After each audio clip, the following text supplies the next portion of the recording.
are listening to Voice of the Fans Sportscast, brought to you by none other than the voices of the fans. Oh, Canada.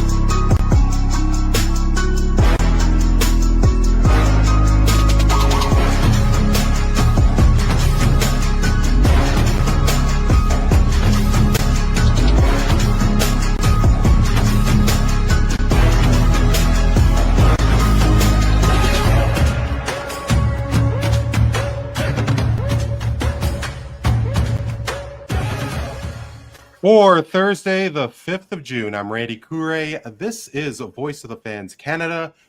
Thank you so much if you are watching live on YouTube or if you're catching us on your favorite podcast catcher at VOF Canada on Instagram, Twitter, Threads, as well as YouTube, of course. When it's this time of the year, sports fans are certainly talking about the playoffs, and that's what we'll be doing for this evening. Of course, the Edmonton Oilers took Game 1 of the Stanley Cup Final against the Florida Panthers, a rematch of last year's Stanley Cup Final. And later on this evening, in less than an hour, the Indiana Pacers and the OKC Thunder will start the NBA Finals. That, of course, in Oklahoma City. The winner of the NBA Finals will be bringing their franchise's first NBA championship. We will stick with basketball and we'll gauge reaction to the surprise firing in New York with involving Tom Thibodeau.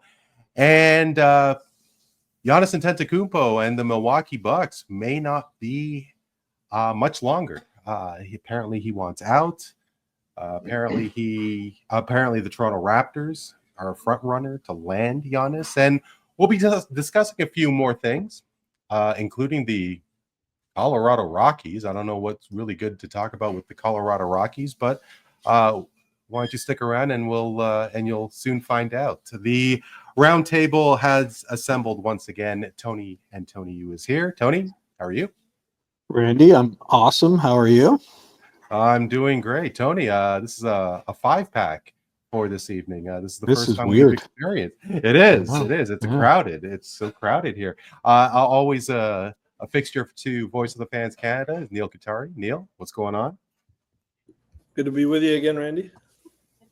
Great to have you. And a couple of friends to Voice of the Fans Canada is joining us once again.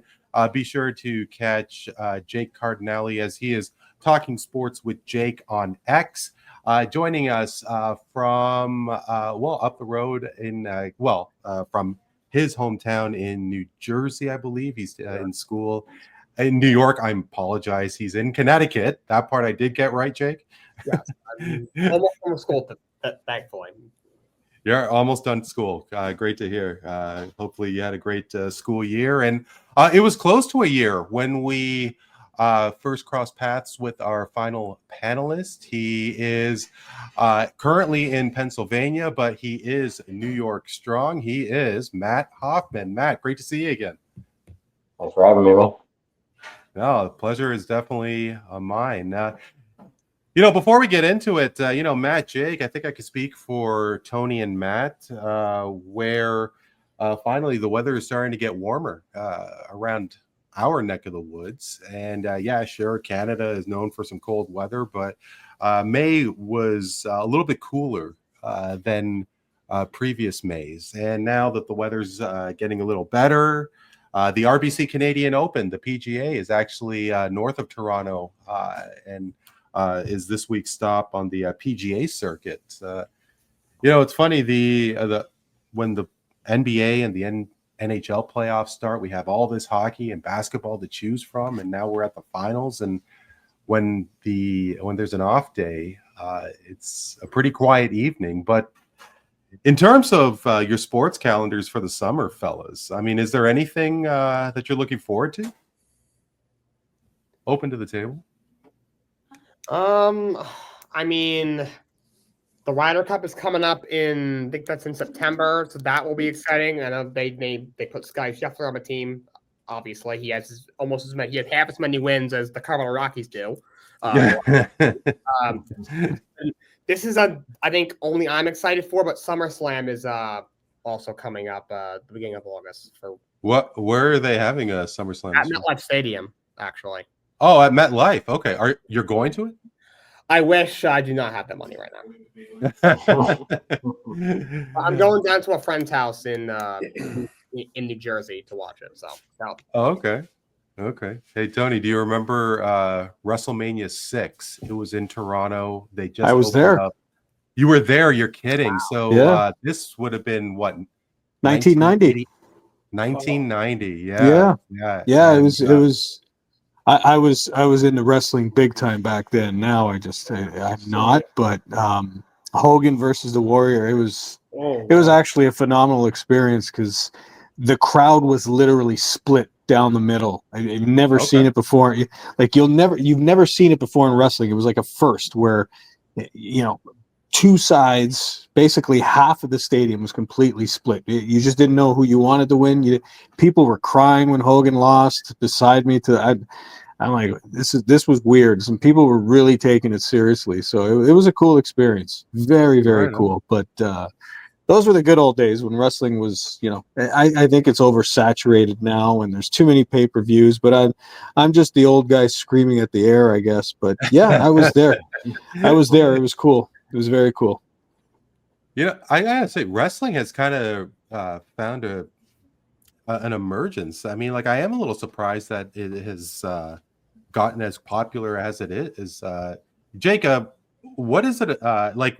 I'm assuming that you've been into wrestling since as long as you can remember. I mean, what is it that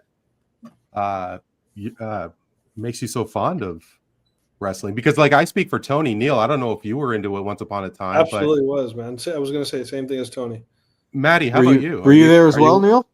No, I wasn't there. Oh, okay. But I was deep into it back in the day. Yeah. Oh, yeah. Yeah. Maddie, how about you? I'm an active fan as well. I've been watching for as long as I can remember watching TV. So what is it? I mean, is it? Did you guys lose a little bit of interest and they picked it back up, or has it always been something that you've been fond of since you can remember? For myself, it was good for when I was younger, and then I did step away, not so much because of wrestling changing, but because of my life changing, kind of. Okay. So it was a little bit different for me, but as an adult, got back into it. I love the storylines. I love the drama. That it's a different version of drama than reality TV show drama. So the storylines are fun to follow. It's the characters are fun and interesting, and the costumes. It's all a big shindig.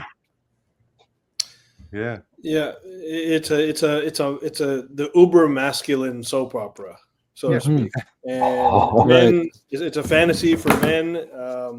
The stories have everything. The personalities are strong, warrior, gladiator types. It's violent. It's confrontational. There's a lot of backstabbing. There's a lot of teaming up. There's just and obviously the wrestling that goes. We're not even talking about the actual physical feat of wrestling, which is a very impressive thing, regardless of the genuineness of the, sport itself. As far as it still takes an immense amount of skill to be able to put yourself through that every single day. And for me, just like Tony, I was a huge wrestling fan until probably the late 90s. Early 2000s. For me, it was when WCW and WWE, I guess. Right, absolutely. When they got together and they merged, and there was that's when I kind of checked out too. When it was bought out, when WWE won the war, so to speak, I kind of I think I made an effort to watch 18. Was that the one at the Sky Dome at the Rogers Center? I made an effort to watch that one because I thought the Hogan Rock storyline was intriguing. And again, that was a matchup where literally it was split down the middle in terms of the crowd and who are there supporting and stuff. And eventually Hogan just gained the pop as that match was going on. It was a pretty incredible. They didn't have to wrestle. All they had to do was just stand there and just like stare at each other and look at the crowd. But yeah, that's probably the last time I made an effort to watch something that had to do with WWE or any kind of wrestling. Yeah. Yeah, right on. Well, Mrs. Elizabeth made me realize that I'm a heterosexual male. Yeah, she was always she was tops on my list. I don't know why. Rhea Ripley turns me right on now. Yeah, she is so hot. Yeah. Rhea. Oh, God. Okay. Yeah. Sorry, is she a current or? Yeah, she's a current. Yeah, she's a current. Rey Mysterio's son, or Dominic, he's a champ now. Is he a champ? Wow. Yeah, you're a champion. He's gonna get a quite the push here. And then in the next storylines coming up, Dominic is gonna get quite the push. So yes, for sure. Sorry, Rhea Ripley is like she's attractive to you guys? I think so. Okay. Yeah. I'm seeing one picture here. Like I don't know how I feel about it. I get, but see, as a fan, I get your confusion also because a lot of people have that mentality of like she's got too much bulk, she wears too much makeup, it's all goth and weird and creepy. There are, that is very appealing to the wrestling crowd specifically, I think. But she's got some nice pictures without the makeup, without the whole goth look. If you get a chance to skim through it, I don't know why they end up on my algorithm. Well, maybe I do know why, but yeah, you do. The picture, a lot of her pictures spend quite a few times popping up on my Instagram now. I don't know why, but yeah, that's about the only good thing about wrestling for me right now. Well, there is I don't know if she's still around, but and she might even be British or Australian as well, but she was like a little thing, but she had pale white skin and long brunette hair. I'm sure if I was able to Google her, I could like she was a looker. But was she kind of like a little bit spooky looking like that though? She wore like kind of the heavy makeup. Yeah. Well, are we talking about Paige? Paige. Okay. I still Paige remember. She was English, I believe, or she was definitely from over in the European area. They made a movie about it, actually. Wasn't Paige the one who was doing a threesome on video? There was a sex video that came out. Was it her? No, that wouldn't surprise me. But Trish Stratus also has one. So Lita was doing it with Edge live on television. Even know it. Tony, are you thinking of Candice Michelle? No, it wasn't Sable. Was it? I think it was this Paige chick. I'm pretty sure it was actually with two other wrestlers. She was doing the video came out. Oh, she had an affair. She was dating one wrestler and had an affair with another wrestler. I remember that. It was Paige. That was Paige. Sorry, I took us into the female wrestler rabbit hole here. No, you know what? My apologies. Now it's going to show up on all our algorithms, Tony. I did have the Sable copy of the Playboy magazine too, by the way. Yeah, Sable. Remember the match with Sable with the handprints? Yeah. Classic. But you know what? She had a great spread. Anyway, go on. WWF. You know, the key guy in all of it was Vince McMahon, though. And I don't know if you guys have seen the recent documentary on Vince McMahon. It's a wonderful documentary. It's so riveting, actually. But it kind of just took me back and reminded me of all those days where I loved watching this guy be the heel, so to speak, coming out there, arms, the way he swung his arms and stuff like that. The way he was probably my favorite character ever in wrestling was Vince, the character. And you know, on that note, have you guys ever seen the movie The Wrestler, the movie? Oh, Phenomenal. absolutely. Phenomenal movie. Phenomenal Excellent movie. movie. Yeah. Oh, Phenomenal yeah. movie. If you're a fan of wrestling, or even just great movies, that's one to watch. Mhm. Oh, yeah. For sure. For sure. Great. Well, yeah, that was a fun start to tonight's episode, fellas. But hey, in less than an hour, they're going to get down to the business in the NBA with Game 1 of the NBA Finals. Of course, it is with the Oklahoma City Thunder and the Indiana Pacers. But before we get into that, Jake, it was a bit of a different experience for you and for Knicks Nation. Of course, an exciting experience. The Knicks disposed of the Detroit Pistons, and then they took out the Boston Celtics, Jason Tatum aside. But they made the conference final for the first time in 25 years. 25 years. No,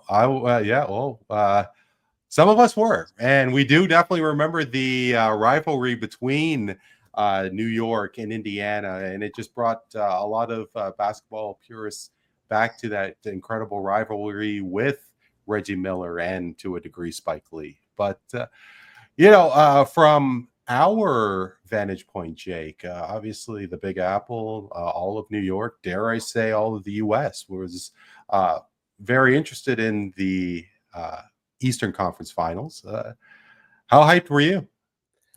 I was very, very excited. I go to school very close to New England, so there's a lot of Boston sports fans up here. So the first time I had class for them after they beat the Celtics, I wore my Jalen Brunson jersey and my Knicks theme shorts and my Knicks cap. So that was a lot of fun.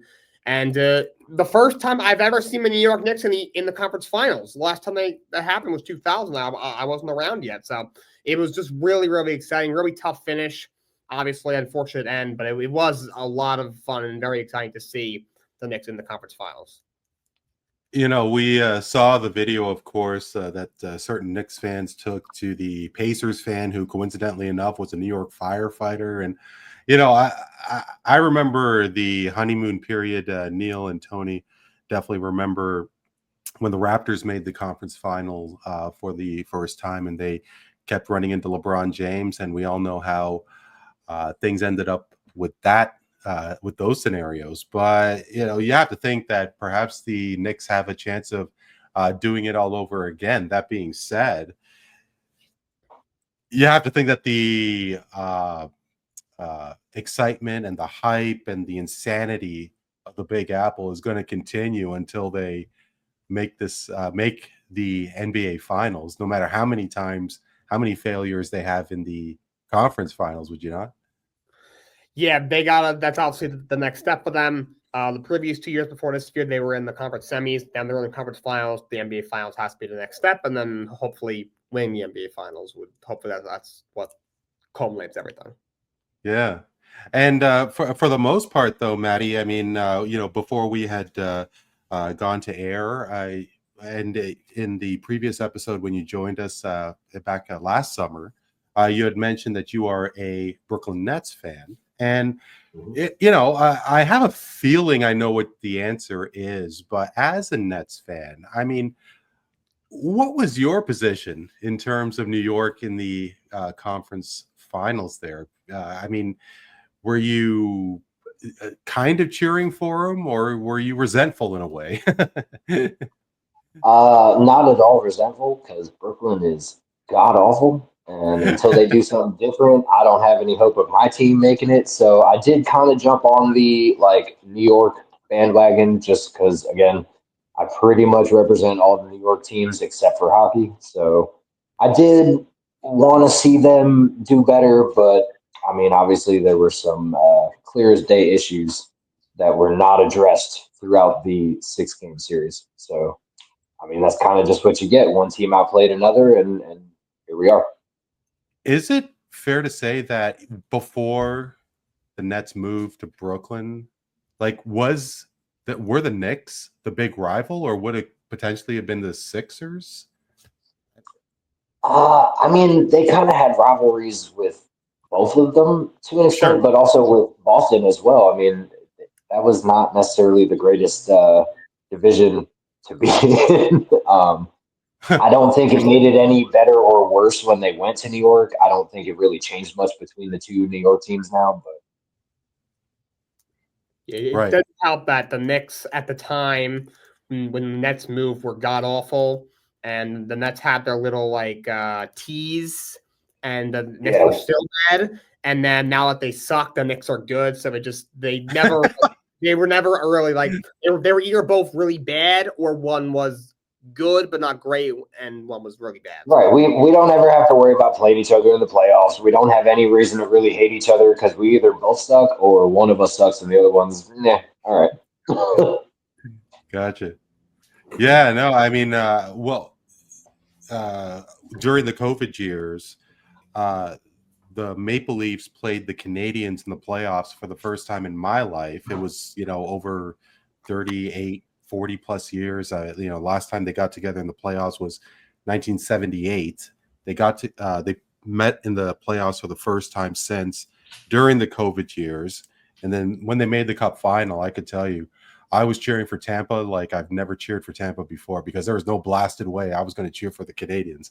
No, I'm kind of a little surprised, Maddie, that you had a small soft spot for the Knicks. Right on. I mean, at the end of the day, I still, that's still a part of who I am. I'm New York through and through. I've always been. So doesn't necessarily matter which one of us gets there. As long as one of us gets there and represents our city, we're doing all right. Yeah, for sure. Well, hey, through and through, Tony is proud to be a Toronto man, a Canadian, and there's definitely a Canadian angle, Tony, with regards to the NBA Finals. I mean, hey, Benedict Mathurin and Lou Dort representing Montreal. You think of Andrew Nembhard and, of course, this year's MVP and Shai Gilgeous-Alexander.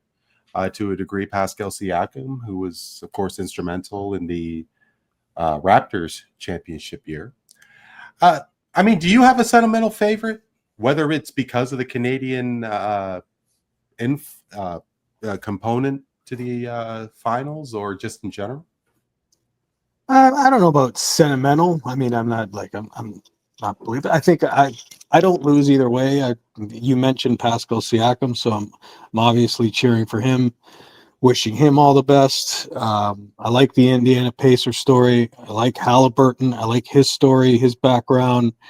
The more I learn about him, the more I'm impressed by him. But obviously, Shai Gilgeous-Alexander is a phenomenal story, and I think if ultimately he ends up coming out on top with the Thunder, I'd probably make me the happiest because again, you remember how he got to OKC. It was because the guy who left us didn't want him there, wanted somebody else to be his running mate, and boom, Bob's your uncle. How many years later, and he still hasn't won as many playoff series as he did in the 1 year with the Toronto Raptors. So, I'd be lying if I didn't say I'm hoping Shai brings a title home. Me too. For sure. That would be great. I mean, I think it would be kind of cool to see Siakam win as well. If I had to choose, just how they constructed that Oklahoma City team, and how many draft picks do they have coming up over the next? I hear as much as 11? Yeah, in the next 2-3 years. 10 in the next 5, something like that. We have like 13 total in the next bunch of years. Yeah, it's crazy. Yeah. Brilliant. I mean, nobody thought that Oklahoma City overwhelmingly won that trade, right? I mean, when Paul George was in OKC, he was up for MVP consideration. Yep. And now look at him. I mean, are we ever going to see him again? It's just incredible. I mean, and he wanted out of OKC. Imagine if he was happy. Imagine if Kawhi didn't demand George to get Paul George. Where would the Thunder be? Incredible. Neel, before we get off the finals, the big buzz was potentially how much of a can't miss the NBA Finals would be. we saw it in the World Series, the Dodgers and the Yankees in the World Series there. And sure, it was a ratings bonanza. But so what? I mean, I guess what my question is that sure, there may be a ratings drop with Indiana instead of the New York Knicks in these NBA finals. But how much more do you think the NBA would benefit with the Knicks? Because I don't really know if it is going to be a revenue generator strictly on the NBA finals. Neel.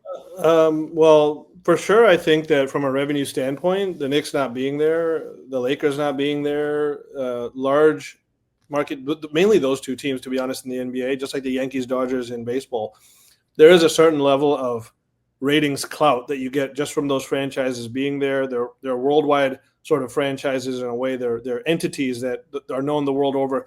Kids in third world countries are wearing Laker jerseys, Knicks jerseys, but I'm sure they're wearing Steph jerseys in Golden State as well. No, you're right, and that's because Golden State has recently become that sort of institution in a way. But what I would say is, yeah, the Indiana Pacers being there instead of the New York Knicks does most likely cause a rating slump, relatively speaking. However, I think the NBA actually wins with the Pacers being in here, not in the short term, but in the long term, because the rest of the league is looking at the Oklahoma City Thunder and the Indiana Pacers, and what are they seeing? They're seeing that you can't just buy your way to a great team. You can't just buy these superstars that are ill-fitting, paying 5 first-round picks for Mikal Bridges, who is one would say a glorified role player to some people, a glorified 3-and-D guy. I don't even think he's as good as OG Anunoby, to be quite honest. You look at Karl Anthony Towns, they paid a high price for him with a questionable fit, and, what they sacrificed was depth. They had literally nothing. And let's not go here blaming Thibs for not playing a bench. There was no bench that existed in the first place for them to viably throw out there. But look at the Pacers and look at the Oklahoma City Thunder. What you have is you have an NBA Finals with the two deepest, most well-constructed teams in the league going head-to-head. And the whole league is going to look at this. You mentioned Paul George, the Paul George trade. First of all, Sam Presti is by far and away the best executive in the league, and I guarantee you if he was the GM of the Clippers in that transaction, there is no way in hell that so much of a package would have gone out for Paul George, and certainly I think he would have probably recognized what he had in Shea a little bit better than what they did, but that's neither here nor there. What I'm trying to say is that the NBA may have lost out short term, the ratings, yes, but the Knicks and the Lakers, historically, who have tried to buy their way to championships through acquiring superstars, it doesn't work out very well all the time. For the Lakers, I guess they have a pretty good hit rate, but for the Knicks, they've been doing this for the last many, many years, and they've been terrible at it. Carmelo Anthony, Amari Stoudemire, go up and down the list. This is the first time they've tasted some real success, like Jake mentioned, in 25 years. And even back then, 25 years, that was a better, more intricately constructed Knicks team back then than the usual Knicks team that contends. So I think that if the league is moving now towards prioritizing depth, prioritizing fit, prioritizing chemistry, all of us purists of the game are going to be treated to better basketball in the years to come. Instead of this clunky iso ball, your one player is injured, your season is done kind of situation. And I think the NBA ultimately will benefit from that. Now, are there enough basketball purists to pay attention to the basketball rather than the jersey logos? Well, that's a discussion for another day. I mean, I think to your point, to what you just said, though, I mean, I think globally the world would take to an Oklahoma City Thunder. Because, look, I think so. I mean, anybody disagree? Because it seems that those guys really enjoy each other, that, there is a international feel. Yeah, sure, Canada. But I think that, if they actually do run this thing through, I mean, I think they could be huge. What do you guys think? Especially, Jake, Matt, I mean, I think that OKC could have a real national appeal and beyond. I mean, you never know. They're a great team. I think it's harder. I think people need to realize windows in the NBA are very, very short with the second apron. So the Thunder, I do believe, are going to win the NBA championship. I want to spoil my pick for maybe a second that we're going to do, but I do. They are going to have to pay. Shea is going to get a ridiculous deal. Jalen Williams is going to get a huge deal. Chet Holmgren is going to get a huge deal. And at that point, they're in a better situation than some other teams because of how many picks they have, so they can get Nikola Topic back next year. But because of the second apron, teams' windows are so small, so you never know. The Thunder could win this year, and then we look back in 3 years and they haven't gone out of the second round. I don't think that'll be the case because of how many picks they have, so they'll be able to improve their team through a draft there the most. So that's the only reason why I think they wouldn't get huge. If they turn us into a dynasty, I see no reason why that they can't be. It wouldn't be that much different than when Golden State did it. But it's possible we see the last bunch of years teams get a championship, look at the window is wide open until it's not. Yeah, and I would say, I agree with everything that Jake just said. First of all, I think OKC is uniquely set up to become the next dynasty and possibly one of the greatest dynasties we've ever seen in this sport. That's just my feeling. I think they have a great chance to three-peat at the very least before they got to worry about all of this cap stuff, to be honest. Now, will that happen? We'll see, but I think they got a great chance. But you're asking about whether OKC can have national appeal, can have kind of stir the embers of the casual fan, so to speak. Because the diehard fan they don't care. They just want good basketball at the end of the day. If team's not playing in it, they just want great basketball. And you look at Shai Gilgeous-Alexander. The guy is just an unbelievable, amazing, wonderful player and human being, wonderful Canadian icon, role model for our kids, man. But you see, as soon as he gets some success, it's talking about MVP over Jokic. What does everyone do? They start picking at his game. Oh, he's a free throw merchant. Oh, bullshit. Okay, all this bullshit, all this hate. And why? It's because he's having great success. And then on the other side of the coin, look at Halliburton. Oh, he's the most overrated player in the league. Then he comes through. Me and you, Randy, we watched it at the bar, and we saw this live happen. And that is the type of thing, man. You got a great kid like Halliburton, like Tony said. He has this moment, and he takes full advantage with Reggie Miller sitting right there. Now, that is like NBA lore right there. And what he did was he capitalized upon it. And even the casual fan, I feel like, is going to look at that. And if they know anything about the 90s, they're going to be like, oh, that is awesome that he just did that. And so I think that he goes from being the most overrated to the storyline being now he's a superstar. And Shai Gilgeous-Alexander goes from being he's an amazing guy. Oh, he's a free throw merchant. He doesn't deserve MVP. Well, there's always going to be hate when you're having success. And the other side applies as well. And you're going to get hate if you flop. We could take a look at it from a hockey. Yeah, he's not a flopper, though.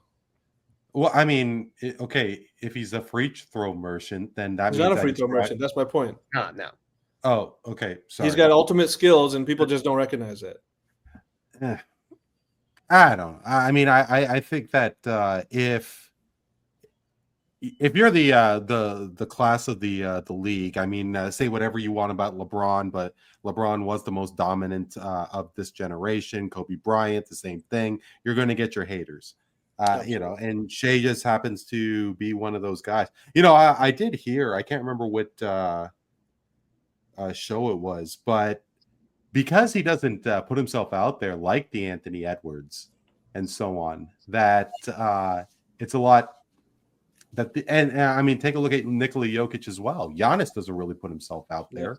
Mm-hmm. This last couple of years has been a bit of a little interesting, and we'll get to Giannis in a moment. But I guess to my original, I guess to my original question, Matt, do you think that OKC can have that national appeal? Because KD and Russ did all right when they were with the Thunder. I mean, I feel like right now the national attention is strictly on Shea. It's not so much about the entire team, even though they are in the finals and they are getting, the primary like media focus and so on. It's still pretty much about, is Shea going to put up 30? Is Shea going to put up 35? No one's asking about if Chet is going to put up his 15, 10, and 5. No one's necessarily pinpointing Jalen to do what he's supposed to be doing. So I believe that they could be that dynasty down the road. Do I know that it's like nationally known or just worldwide? Like this is the dynasty? I don't know. They have a lot of room to work and they have a lot of picks and capital to do so. So I've heard that, all three of the major stars of that team could take lesser amounts of money to make sure that the core of that team stays in place and that they can make this into a dynasty rather than be greedy and try to get their bag. So we'll see if that happens down the road when all of these contracts become due. Does one of these guys change their mind and now all of a sudden this whole big plan that y'all had is out the window? Or does it remain that way? We'll have to see. Yeah, and if there is an opportunity to really grow a team into a multi-time winner, fans are going to follow them. It doesn't really seem it makes a difference of where they're located, whether it be Miami or San Antonio. I mean, enter the team if you keep winning. Good example. You're going to have those. San Antonio. Yeah, that's a great example. San Antonio. That there's a lot of similarities between what Presti is doing with this team and what San Antonio has done for so long back in the Duncan days. And even from some of the rumors, if you listen to the trade rumors and the, upcoming free agency in the offseason, the Spurs are set to make a whole bunch of more moves from if you're listening to the chatter. So there's argument that they could be a dynasty in the next few years here. We'll, got to sit back and see what happens. I love Webby personally. I as a baller, I love him, but we'll have to see what they do around him. I just hope that he doesn't get injured. Mm-hmm. I mean, with that kind of frame, I mean, I'm just waiting for him to, blow out a knee or, I mean, people who are that tall, I mean, they just don't have long careers. He's got the same frame as KD and Chet Holmgren. That's, a lot of people are looking at Holmgren. He missed his whole first season. Right. If I remember correctly, his rookie season, he missed the entire year with a leg injury. So, I mean, all of those guys risk that, but at the same time, they're all vital to this dynasty type of build that it seems like these teams are trying to make. Yeah, and I think the idea started with that KD kind of build. Everybody was trying to build the big three around KD. Now we found younger, more in shape guys. Let's build around these guys instead.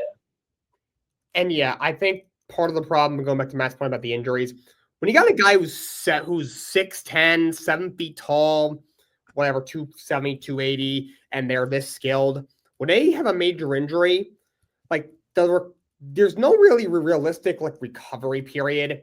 A guy who's a little more, I guess, normal height, I guess, it says NBA, a 6'7" guy, and it's crazy. 6'7" is almost 6'7" normal. That's why I'm laughing. I'm 5'7". It's just when a guy's 7'2", when Kristaps Porzingis tore his ACL with the Knicks years ago, that basically put a dent. He's become a very good player. He also won a championship last year. He's had a nice career still. But that guy could have been one of the 5-6 best players in the league. And he never became that. Just when a guy that size has that injury, it's the recovery process. You can't put a recovery timeline on it, and it's just hard to come back from. I think that's part of it too. But yeah, they're obviously. I do also want to point out a lot of players have the issue of not taking the amount of time that they're actually supposed to take for their recovery. They're competitors, right? They want to get back out on the court. They're getting paid millions of dollars. They want to, help their team win a championship.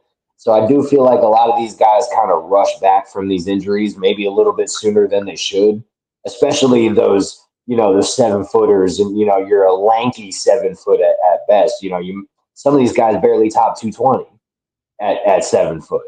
So, well, you're talking about NBA players trying to rush back. Really? Yeah. Oh, I don't know where I've been. Anyway, I stand on it.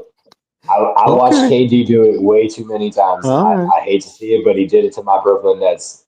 So another guy I think of is Yao Ming as well. He was a little thicker than some of the guys you guys are talking about, but he had like chronic feet problems, if I'm not mistaken, right? Like just devastated his career pretty much, and he was a talent. But he was an unbelievable player. It's tough being tall. I'll never know what that feels like, but I'm sure it's tough being tall. Yeah. And I think with Yao, like you said, he was a little bit bulkier. He had that extra, little bit of weight landing on his feet and on his ankles. That's where the issues were. Yeah. As opposed to like KD and Chet, I believe it was both of them had knee problems specifically, not feet and ankle problems. Well, I want to say that Chet wasn't it a leg break for Chet? I feel like it was a foot issue. I could be wrong. Was it a foot? Because I would have thought now Joel Embiid, he missed a significant amount of time in the beginning of his career. Now, I know that guy doesn't rush back from injury. There's no way that guy rushes back from injury.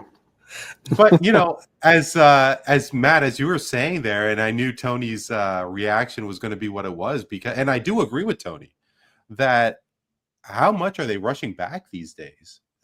All these games that are that they're taking off for load management, and Jake, I think you were alluding to it, a few minutes ago, that if one of those elite players are out, then everybody's going to sit out. I mean, take a look at the Raptors. How many games did could quickly have played, and not only Bruce Brown, but I mean. It was the walking wounded, but how wounded were they?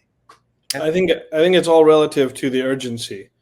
I mean, we had zero urgency, so who cares if these guys sit out longer? I'm sure a lot of them, Scottie, Quickly, and many other teams, same thing. They sit out because, in effect, that is a very easy factor to add to your tanking process or semi-tanking process, whatever you want to call it. But you do see, I think, to Matt's point, that like, if you're in the playoffs and there's serious urgency on the line, guys do try to come back. Now, Embiid excluded, but even him, I think, would try in a scenario where it was a 50-50 ball. Most guys with any sort of competitive heart would come back onto the court, even if it put themselves at exponentially higher risk. But we're talking about the playoffs here. A regular season for a non-contending team, teams don't have any benefit in rushing these guys back, because the worse you do, the better your draft pick. And the more you rush these guys back, the worse your investment in them is. And it's an unfortunate fact when you have nothing but guaranteed contracts, huge money guaranteed contracts for these guys, is that you have to let a lot of that spill off to the side, so to speak. I do look at some of these teams, though. Like if you look at the Knicks, they have virtually no bench to utilize as it is. They have 7 guys that sit on their bench, and people only know who 3 of them are. There's 4 guys that no one's ever even heard of that ride their bench every day. You got 5 guys that play the game on a regular basis that play 40-plus minutes. If one of them even tweaks an ankle the wrong way, they're still going to be in that game the next day because they're in the playoffs, right? So as Neel was saying, teams that, like my Brooklyn Nets, for example, one of our guys gets hurt, we can sit them for a month because we don't have any shot of sniffing the playoffs. So there is like a little bit of like urgency, like was said before. There is that urgency to want to come back if your team might be like in that limbo of, are we going to make the playoffs? Are we not going to make, where's our seeding going to be in the playoffs? Do we rush back a game or two early, or do we just ride it out?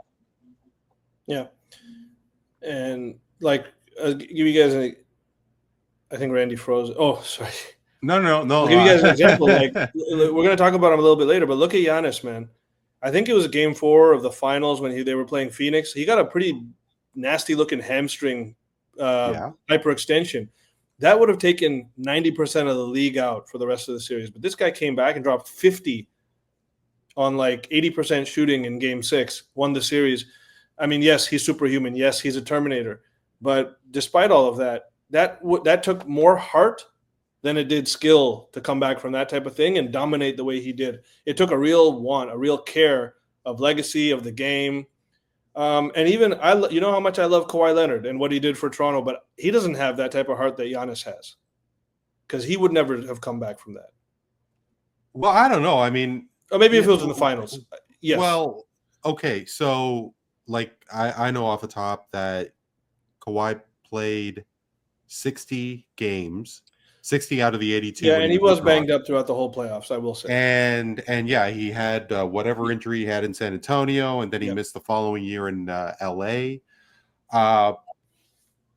But how injured were these guys? I mean, I don't really know what the end result is here, because I think the NBA certainly has a severe problem. Truthfully, and I know we're going a little off topic, but maybe not really, because the NHL salary cap is going to explode in the next few years, and contracts are going to go through the roof. I mean, relatively speaking, in an NHL perspective, something tells me that the NHL will have a problem when the salary cap goes up, because right now $14 million is peanuts in the NBA, but that's really the most an NHL player can make. And I think the be all and end all is because these guys are making too much money. Hockey players are just built different, man. Yeah, for now. But as a sports fan by myself, I believe the majority of football, baseball, and basketball players all make too much money. They do. Yeah. I love all four of the major sports. Don't get me wrong, but I feel like the majority of these guys make too much money. You guys are multi-million dollar. I mean, yes, you guys put your bodies on the line. You get hit every week in football. Cool. Baseball, maybe not so much, but y'all got your injuries and doctors and all this stuff you got to worry about. Cool. But somehow this needs to level itself out. You guys aren't the most popular people in the world. You don't necessarily all deserve bajillions of dollars, I don't think. But I mean, Matt, now obviously all five of us are fans of the various sports and so on. But I mean, the demand for these physical specimens are what they are, right? People are spending 5 figures, maybe even more, to go watch the Super Bowl, and you can't, slash a player's salary where all that money will go to the owners. No, exactly. I mean, because if the players are overpaid, then the owners are underpaid, is what you're saying. And I would never say that. The players deserve as big a chunk of the pie as they can possibly get, is my opinion. I think more or less what I'm looking at is the sports industry in general is such a lucrative business. All 4 of them, or at least the major ones anyway, it's all about how are we going to print more money. We're talking about which markets get the most TV time, and is NBA hurting because the Knicks aren't in there? Well, if it isn't necessarily about the money, then who cares if the Knicks are in there? Guys who aren't making a ton of money right now are playing in the NBA Finals. They're willing to take less money because they're better players, and they're willing to put their bodies on the line. Now, do I think they should all get paid? Yes. But they should all get paid in a level where, like I said, they might all take some smaller contracts to make a dynasty, rather than let's all be greedy, let's all get our bags. LeBron James, let's say, wants $50 million. Well, how is that going to hurt the Lakers 3 years from now? That's the way I look at it. If we're running it as a business, which most of these sports are, they're businesses, then you guys need to be worried about what happens 3, 4, 5 years from now, not this win now mentality. We're going to dump a bunch of money into these contracts to get their best players, and they're not even necessarily that good. Well, I mean, but the reality. Oh, Tony, were you going to say something? No, I was just saying. I mean, whatever a player can get, whatever you're willing to pay a player is what that player is worth. However, I do think the NBA reward players a hell of a lot sooner than they should be rewarded, in terms of what have they accomplished to get to what they get to. The NHL has the rookie contract structure, and then the second contract is a gradual increase, and then boom, you get your big pay on your third contract. Football is kind of the same thing. You come in on a rookie deal. Even in baseball, how long did the Blue Jays have control over Vladdy before they finally were able to, sign him to that big deal? And you basically go year by year. That's the only problem I have. I'm like you, Neil. Whatever players, whatever you're willing to pay that player is what he's worth. I don't begrudge him. If he turns in to be a jerk off after he gets paid and gives zero effort, then I'll criticize you. Hey, for what you're getting paid. But I do think the NBA needs to find a way to curve that, getting paid way before you deserve to get that kind of pay. But again, it's a 12-man roster with a giant salary cap, so it's got to be split somehow. And even if you're sitting on the bench as the 11th guy, you're making long-term, big-time money. Yeah, and like it's very interesting now with this, like Jake mentioned, the second apron now, it's really handicapping teams from having multiple superstars on their team, at least max contract superstars. And so that, when you combine that with the fact that just recently in the last CBA, they introduced this super max, where if you get these certain accolades, all of a sudden you're, instead of 25% of the cap, you get 30% of the cap. That's tens of $1 million per year for an individual player just because they made an all-NBA team. Like the difference between the 15th best player and the 16th best player is tens of millions of dollars because of that designation that reporters are voting on. Reporters, guys who in some cases may not be the best to actually make this determination. And so you combine all of that with the fact that OKC and Indiana Pacers are showing us that depth may be the thing to prioritize going forward, not big names, not big talents, but depth and chemistry. And so just as an example, look at Jaren Jackson Jr. from the Memphis Grizzlies. This guy was this close to making All-NBA third team this year. Now, you know who's happy he did not make All-NBA third team? The Memphis Grizzlies. Because they do not want to pay that guy $10 million more per year just because he was designated the 15th best instead of the 17th best player in the league. And so a lot of this, sort of these dynamics, these financial dynamics, this type of stuff, you could even see teams holding guys out so they don't play that quote-unquote 65th game to be eligible for this stuff, so they don't have to pay them these supermax dollars. You might see a lot of that going forward because this cap management stuff is really going to matter, and it's really going to take on a whole level of cunningness that is not always going to be player friendly going forward. Well, that was going to be my next bullet point. That feels like that might be a little rocky once those decisions start being made, discord between player and team all of a sudden, because now you got to decide what your next step is. And look at the Boston Celtics right now. They cannot keep this team together because they paid two guys $300 million each. One of them's injured now, but even if Tatum never went down, even if they won a championship this year, they wouldn't have been able to keep this core together unless they wanted to pay $500 million in luxury tax, just luxury tax, or $500 million with the salaries. That's $300 million in luxury tax. But would the Celtics, though, Neil, still make a profit by paying $500 million in luxury Absolutely, tax? But I mean, look at all the small market teams. None of them would be able to perhaps carry that if you're not a legendary franchise worth a hefty valuation compared to the other guys. Like, look at Memphis once again. They would not be able to do any of this stuff. They might trade a supermax player just like Dallas did with Luka to avoid paying him that supermax. Instead, get assets and go try again for this depth thing with young players. What OKC is doing. You may see this quite a bit going forward, that these rich teams are going to take on these contracts while these smaller market teams are going to go the OKC and Indiana route, try to build depth with their one or two homegrown guys. Maybe you take one swing for the fences to push you into real contention. And I think you're seeing an example of two teams that are absolutely doing it the right way. I mean, they're here, they're still playing.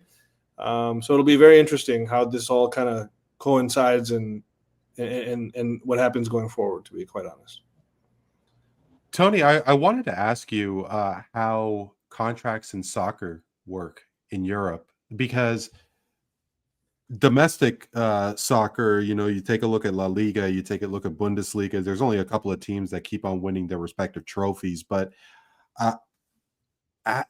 is it a lot more fair, quote unquote, when you have the elite stars on the team versus the lower end guys? Like, I mean, is it worse in Europe when they dish out the dough, or is could that model be of benefit to leagues like the NBA? Because I don't know how it really works in. You know what? It's funny. I've never seen a disclosure of a European soccer contract, and this person makes this much a year. It seems to be what they're making a week. Like that's Really? yeah. Like it's like I know Manchester United have just signed this Brazilian guy who was playing for the Wolves, the Wolverhampton, also in the Premier League, and I know he went from $45,000 a week to about $200,000 a week. And I don't know if there's a bonus tied into whatever the transfer fee was to get that player. I mean, it's operating differently in Europe because you're buying players, really, essentially. You're not trading them. There are the odd swap deals, but honestly, it feels like it's more controlled, that it's not outrageous amounts of money that go out to these teams, but I think it's just like us over here. The bigger clubs can afford to have deeper teams and pay a bunch of guys a whole lot of money at the same time, but there's no salary cap, but then there is a financial fair play situation. So it kind of hinges on what's going out and then what's coming in. What are you able to sell off? You just can't buy anybody you want. You've got to be able to maneuver things like that. But I'll be very honest with you. I'm not 100% tuned in to how exactly it works, but I don't recall until players come to MLS. I don't know what their salaries are per year. You just got to base what they make a week. So 250,000 euros a week for certain players. I mean, that's a lot of money when you do the calculation, but it works a little differently there for sure. No, yeah. I mean, I remember I saw like a year or two ago, there was some guy, maybe it was Mbappe. I do not follow soccer whatsoever. He got like an $800 million offer. And he turned it down because the Saudi, in the Saudi Arabian League, yeah. I think it was something to do with like his girlfriend or his fiance, how she identified or something like that. The people who run that country over there, I guess don't treat those kind of people the right way. It was something like that. I think was like the reasoning behind it. But but I was like 800. It was something like $800 million. It was like $1 billion. It was just so insane. Like I remember when Cristiano Ronaldo got his contract a couple of years ago. It was like over $1 billion, and like me not having watched like 5 soccer games my whole life, I'm like, what? Yeah, but I mean, soccer is what it is, right? I mean, obviously, football, American football in the U.S. is just an absolute monster. Dare I say, times it by 10 for soccer in Europe. It is the global game. I mean, every single country plays European football, and it is only so limited beyond the United States. It sprinkles here and there in Europe, American football. But I mean, soccer is just football. American football is one thing. European football, I mean, that's just a different beast altogether. Anyway, but I mean, especially with the Tatum injury and just looking at how these contracts are doled out, you have to wonder if there is going to be a changing of the guard with regards to how payrolls are going to be structured going forward, because the Boston Celtics are now thinking about trading Jaylen Brown, and are they going to be taking a real step back, the Celtics, especially with the Tatum injury?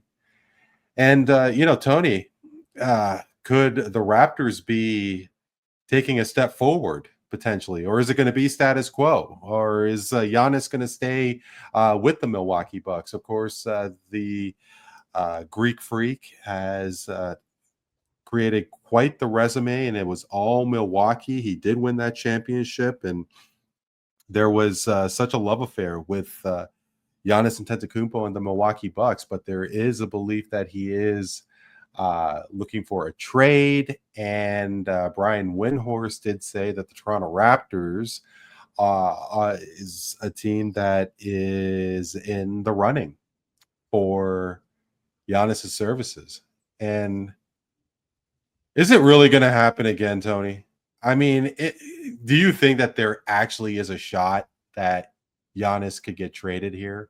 A trade is one thing, and okay, fine, but I still haven't recovered from Shohei Ohtani and that nonsense that happened with the Jays.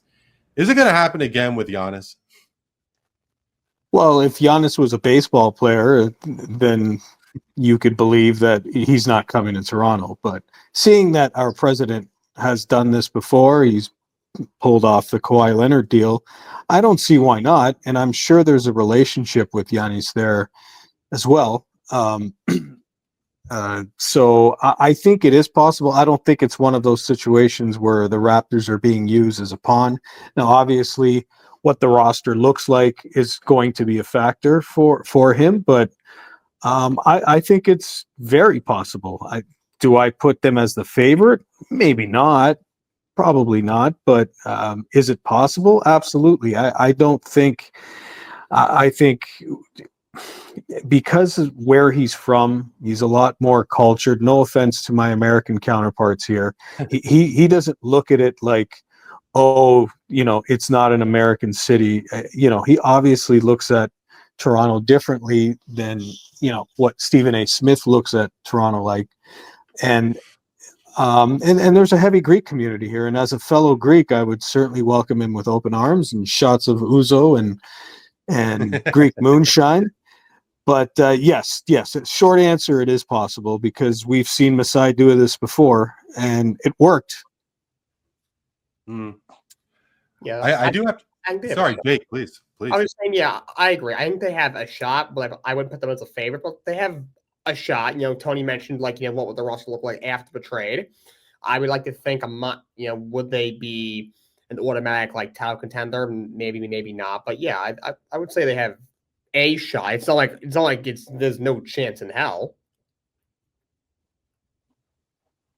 Yeah, no chance in hell, sure, but and I guess and I'm assuming that Giannis doesn't have a no trade clause, but anything is possible, sure, but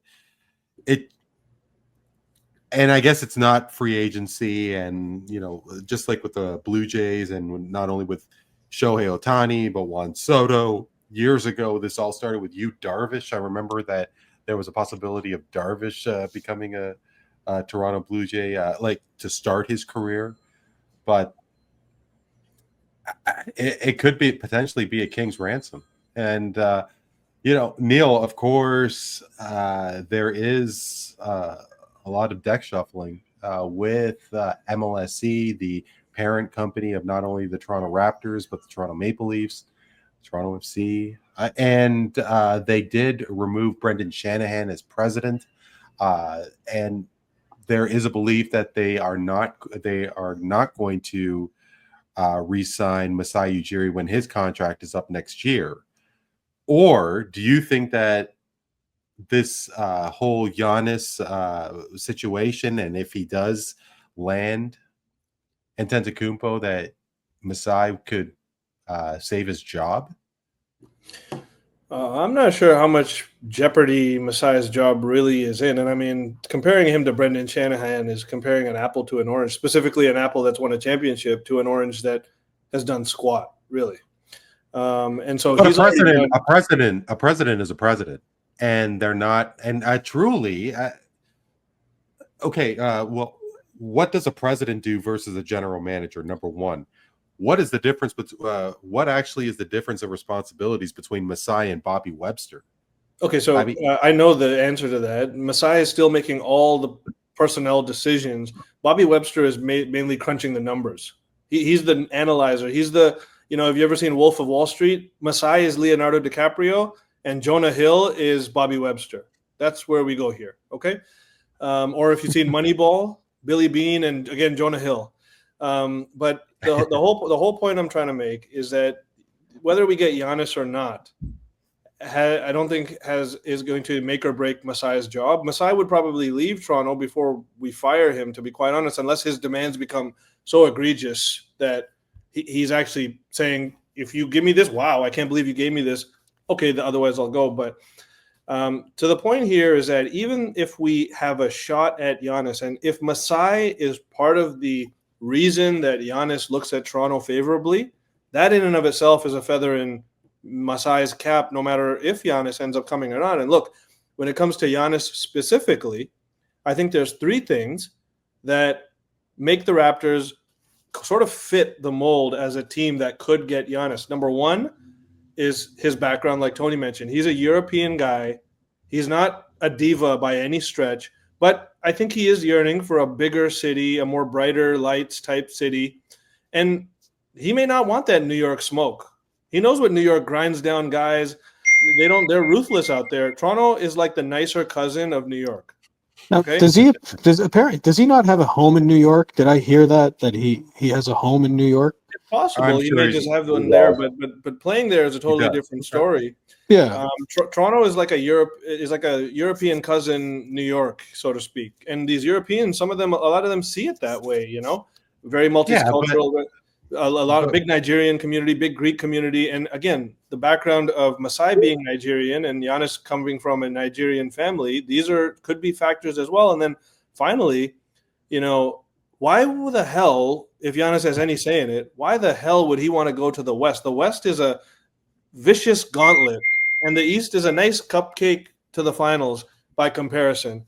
So if you were going to go somewhere, if I was Giannis, my first priority would be to avoid the West, regardless of what OKC could bring to a package, regardless of what Houston or San Antonio could bring to a package, because, look, OKC is not going anywhere. San Antonio's coming up. All of these teams, if Giannis was smart, he would stay in the East first and foremost. He's in his prime, the back end of his prime right now.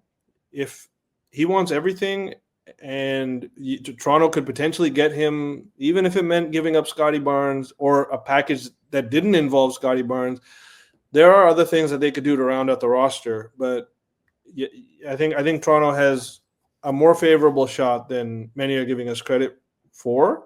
But again, we are Toronto, and I don't. That's the other side of the argument. I mean, I don't think the international flavor has anything to do with whether players want to come to the city. What about players' wives? What if his wife really loves Toronto? Have you ever thought of that, Randy? Well, who cares? I mean, Giannis's wife. I mean, is she that? Oh, it matters. It matters what they think, Randy. It matters. I mean, if I don't know, the San Antonio Spurs tell Giannis we're going to pay you $66 million a year, I think she'd be okay with it. Yeah, and Texas is not a state with state income tax, correct? Look, I don't know if other cities do this, but every single Buck, I've been to a handful of Bucks games since Giannis was drafted way back when. I've seen him a handful of times, and although I haven't stayed for this, I know for a fact that there's a huge Greek contingent that comes out to these games, stays after, and serenades him with these Greek songs and national anthem and stuff. And he comes out and he visits with them. Now, are other cities doing that? Possibly. Maybe New York is doing it. New York, Philadelphia. Yeah, I mean, probably. Yeah. Okay, so that's probably not a big factor, but but also, during the NBA season, there is nobody on earth that wants to be in Toronto during the winter. Well, I mean, I kind of, but I think a lot of these, it puts hair on our chest. My feeling is that a lot of these guys, specifically African players, and Giannis, they call him Greek, but he is an African player. At the end of the day, his father and mother are from Africa. He has deep roots there. They really respect this guy, Masai Ujiri, and they have a next level of respect for the fact that he is the creator of Giants of Africa. All of the relationships he has from Hakeem Olajuwon, Dikembe Mutombo, all of how he's brought up various guys through the ranks, through the system. Now, I'm not saying Giannis is one of them, but he surely knows about it. I can tell you that much. And the personality that Giannis has, I mean, he's just another guy, just like Shai Gilgeous-Alexander, wonderful role model in a league where they're becoming more rare. And these are two guys who are cream of the crop when it comes to everything they say is right. Even when Giannis is angry, when he drops philosophy after horrible series losses like he did to Miami, or this year to Indiana. He always speaks very eloquently, very mature, and is a guy that you'd like to show your son or daughter. This is how you deal with adversity or criticism or whatever it is. So I think with guys have head on a shoulder like he does, there's a lot more. He has already got a championship. He's not searching for that first championship still. No, so but he's definitely searching for that. But he's definitely searching for a championship. I agree. So that's the only reason I would say we're not the front runner. If he is, Milwaukee should be the front runner. But if you take Milwaukee out of it, I think Toronto's got as good a shot as anybody. This will be a top 3 important summer in Masai's career, in my opinion. And Giannis is a big reason why. Yeah. I guess before we tie a bow into Giannis, there doesn't seem to be any possibility of a Giannis trade happening with Toronto if you don't include Scottie Barnes. So, to the 4 of you, Tony, Neel, if you want to start, would you trade would you trade Scottie Barnes for plus for Giannis?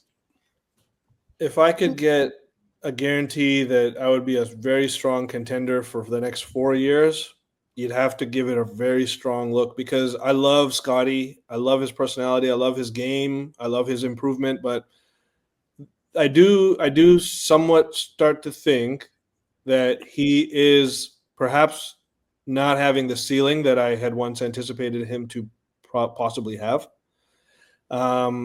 He may be the 3rd best player on a championship team type of guy, not the 2nd like I had hoped. I never thought he was going to be the 1st best on a championship team, but part of me thought this guy could reach a level where he's the 2nd best.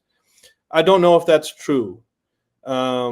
So yeah, it's a very tough call, and these are the type of decisions that when you're our type of franchise that cannot attract free agents, that either builds through the draft or through trades, unfortunately, sometimes these are the swings you have to take if it means you're in a weaker conference and you will contend.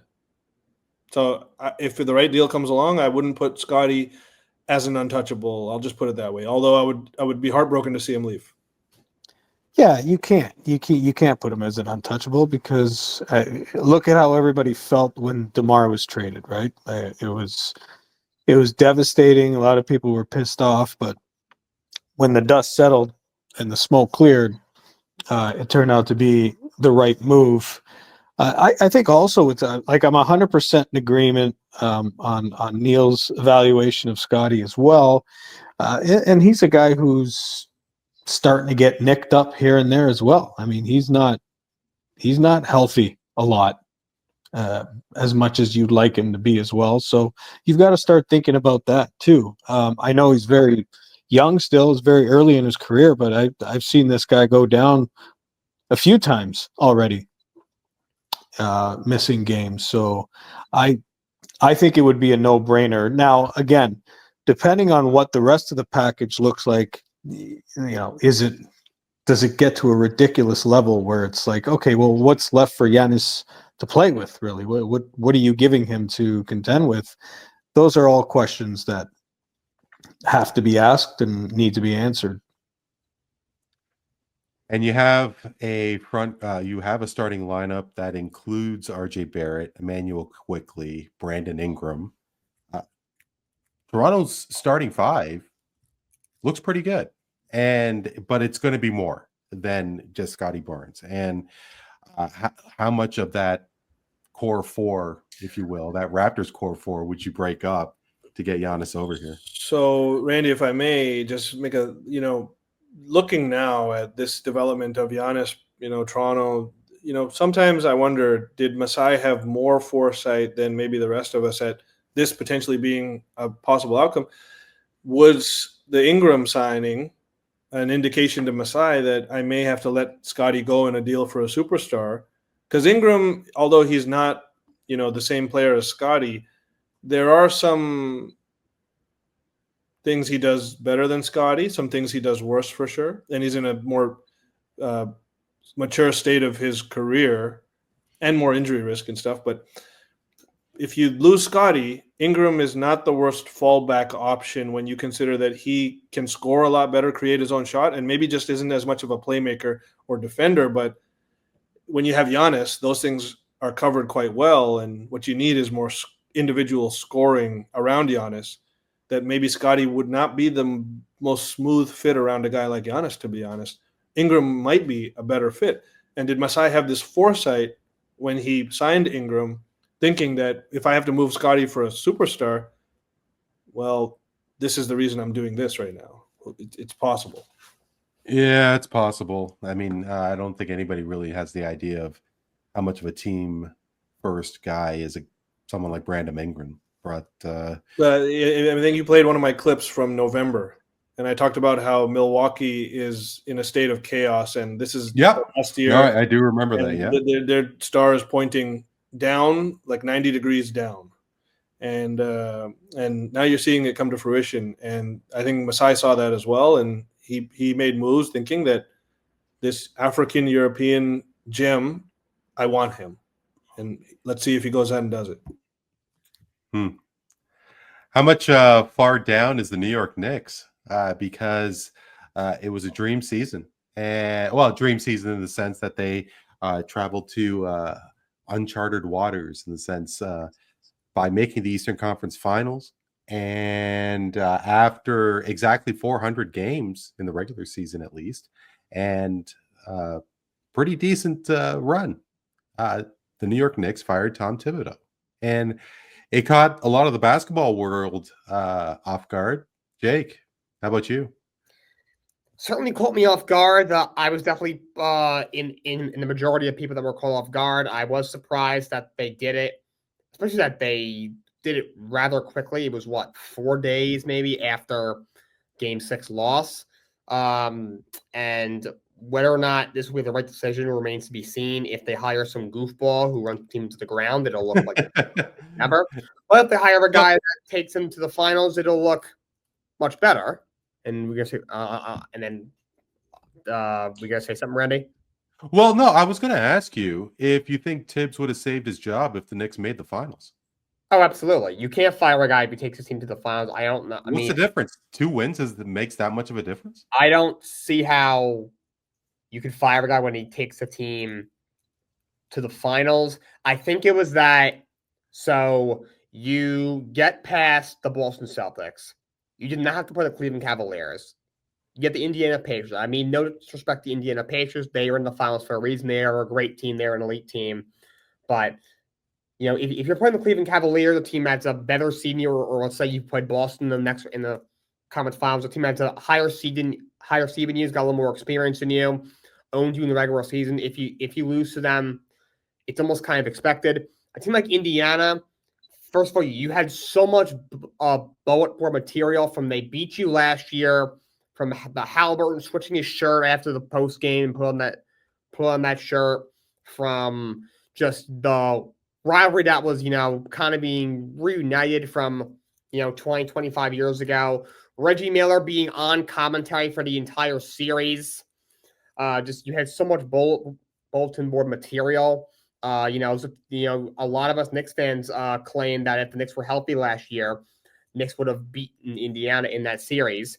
So you go out and he got completely outcoached, and to get pretty much overpowered by a team that I'm not going to say was clearly worse than them. I think they're both very good teams, but this was a winnable series, and you really kind of blew it. You lose both games at home. You lose game one the way you lose game one. You come out in the second half you did in game 6. It's just not good enough. Yeah, okay, it's a winnable series, but how long did Thibs have with this core, with this nucleus? I mean, Karl Anthony Towns got there during the season. OG Anunoby was, in the middle of last season. Jalen Brunson emerged as this surefire star in the league, and you have to think that Thibs is responsible for that.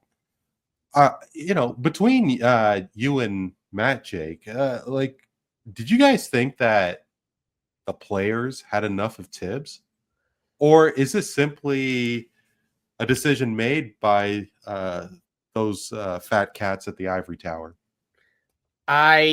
This was definitely the final decision. Was definitely Leon Rose with support from the owner, Jim Dolan. Doesn't exactly make me feel very warm and fuzzy considering Jim Dolan, signed off on it. But I mean, if the players are into Thibs, then why mess up a good thing? I don't think that was necessarily the case. I'm going to be completely honest. Jalen Brunson seems to really like him. He's known him a very long time. Rick Brunson, his father, who's an assistant with the team, played against Thibs in college. They knew each other in college, something like that. They were from the same area. And Rick Brunson played for Tom Thibodeau with the New York Knicks years ago when Tom Thibodeau was an assistant coach. He's been his assistant in other places as well. So he's known Jalen Brunson since he was probably at least in high school, if not even younger than that. However, I don't really think he ever saw eye to eye with Karl-Anthony Towns. I don't think he saw eye of him in Minnesota. I don't think it was. I think there was a similar thing in New York. And from what I've heard, I think the players had kind of had enough of him. And I don't think that the relationship with the players was as warm and fuzzy, just overall the roster as the media, whoever made it seem. Sorry, Jake, I believe they let go of his father today too, right? I haven't heard that they did. I know there's a report out there that some of the players didn't really like him, and they thought he was too involved with things. However, I don't think he's going to be back, though. I'm pretty sure I read it. I thought it was a shams bomb too. Is it a shams bomb now? Yeah, there's no more Woj bombs. No more Woj bombs. Amber alert. That's all. That's all I got. But yeah, Matt. I don't think he'll be back, though. I'd be surprised if he comes back, to be honest. Matt, what are your thoughts? I mean, just in terms of whether you were surprised or not, or I mean, Thibs has had this reputation of not using his bench. And I mean, could he have used his bench? I mean, I'm not saying that Precious Achiuwa and DeLon Wright, Cameron Payne are world beaters, of course, or that legit second unit, but he could have probably used them a couple more minutes than garbage time, essentially, right? Yeah, I'm gonna be a little bit of like the devil's advocate here. I'm not entirely sure that Thibs would have made it through to next year unless they won everything. Won everything. It doesn't mean, okay. Yeah, I'm not even sure that even if he made it to the finals and lost, I think he still could have been gone. I'm not saying for sure. I don't obviously have any inside sources, but we don't know what goes on behind closed doors. We don't know the things that get said and the moves that get made based on promises that may or may not have been made, or hey, if you get me this guy, we're going to get you this championship. So we don't know necessarily all of the conversations that had happened. As in regards to like his bench use, if I can go down like the stat rabbit hole here for a minute, because as a New York bandwagon guy, I know what it's like to also not have a bench to my team. You know, the Brooklyn Nets bench is non-existent as much as the Knicks are. So in game one, Bridges, as a Nets fan, I know Bridges very well. Not that good of a player. And especially not 46 minutes worth of game time good. That means he didn't play for 2 whole minutes. He's not that good. I don't care what coach you are. I don't know what evaluation you have of him. He is not 46 minutes. Now, they did go to overtime, so I know that kind of changed the playing time there a little bit in that first game. But he was 8 for 16, 0 for 1 from three-point land. I mean, it's average, in my opinion. For 46 minutes, you only shot the ball 16 times. You only made 50% of those shots. That's average to me. Josh Hart, 44 minutes in that same game one. 44 minutes, went 3 for 6, only had 8 points. Now, Josh Hart, they don't rely on so much for offense. They rely on him for defense. So rebounds, even some assisting here and there. He had 13 boards in that first game. So props on the defensive side of the ball. But offensively, you aren't doing anything. Game 2, basically the same story. Bridges, 45 minutes. Hart, I didn't get his numbers, but I know it was somewhere in like the high 30s, low 40s. Bridges had 9 of 18. Again, 50% shooting. That's just not that good. Josh Hart, 2 for 3, had 6 points, 6 rebounds, 1 assist. What did you do for 44 minutes on that floor then? I don't really understand. So then game 3, they go and they make the switch, right? They put Robinson in. We're gonna bring size. Game 3, Robinson played. I'm sorry, game 4 is when they made the switch. Game 4, Robinson played 19 minutes as a starter. So making that switch from your bench guy and relieving your starter and bringing your bench guy in, it didn't help anything. When you only played that new starter, that other guy for 19 minutes, and Josh Hart still got 36 minutes off the bench.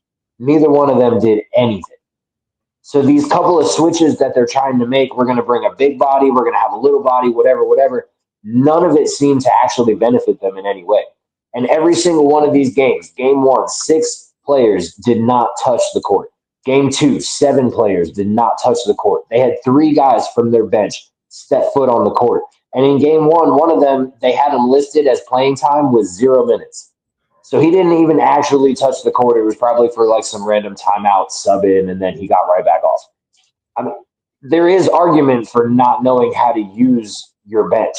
There were games where OG was completely irrelevant. There was nobody to back him up, though. There's nobody there, and you have 3 known, we'll call them known entities on your bench, and that's Cameron Payne, Precious, and DeLon oh, what the hell is his name? Thank you. You have like 3 really like known entities. The other 4 guys that you have, no one's even heard of before.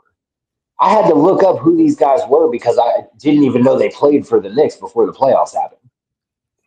So there is something to be said for like this guy. I mean, it can't all be a coach's decision, but I mean, a lot of that does fall on the coach. You got guys playing 46, 47 minutes that don't really need to be playing that many minutes, especially at best 50% shooting. I think Bridges had 1 game where he scored 20 points, which is what you're looking from your, quote, third best player on the court. Because behind Brunson and Cat, Bridges is supposed to be your third best. That's why you gave up so much in that trade. But he was irrelevant for part of it. OG was irrelevant. And guys like Cameron Payne played 8 minutes of a whole game. I mean, if you're going to lose, at least give the guys a shot. You're paying the guys. You have them sitting there. You might as well use them. You got guys like Brunson putting in so much work. Dude's tired, bro. I know he's a dog. He's good at balling. Don't get me wrong. But the man, by 5 games in, the man is tired. He needs somebody else. And the problem is there's nobody on the Knicks bench that can even put up numbers that even come close to what him and Cat even had his up and down moments. But the guys that they do have on their bench aren't even at that caliber of play. So it's hard to blame the guy, but at the same time, you got to do something. Yeah, that's a very valid point by Matt. He just, also you got to remember, it's not like these guys were playing 32 minutes in the regular season. They were playing these minutes in the regular season too. February 13th against the Hornets. That's a made-up thing. I'm just shitballing here. Like February against like the 13-minute Hornets, he's playing 7 guys. He's playing the Cale Bridge who is like scared of the free throw line and won't shoot the 3-pointer very well.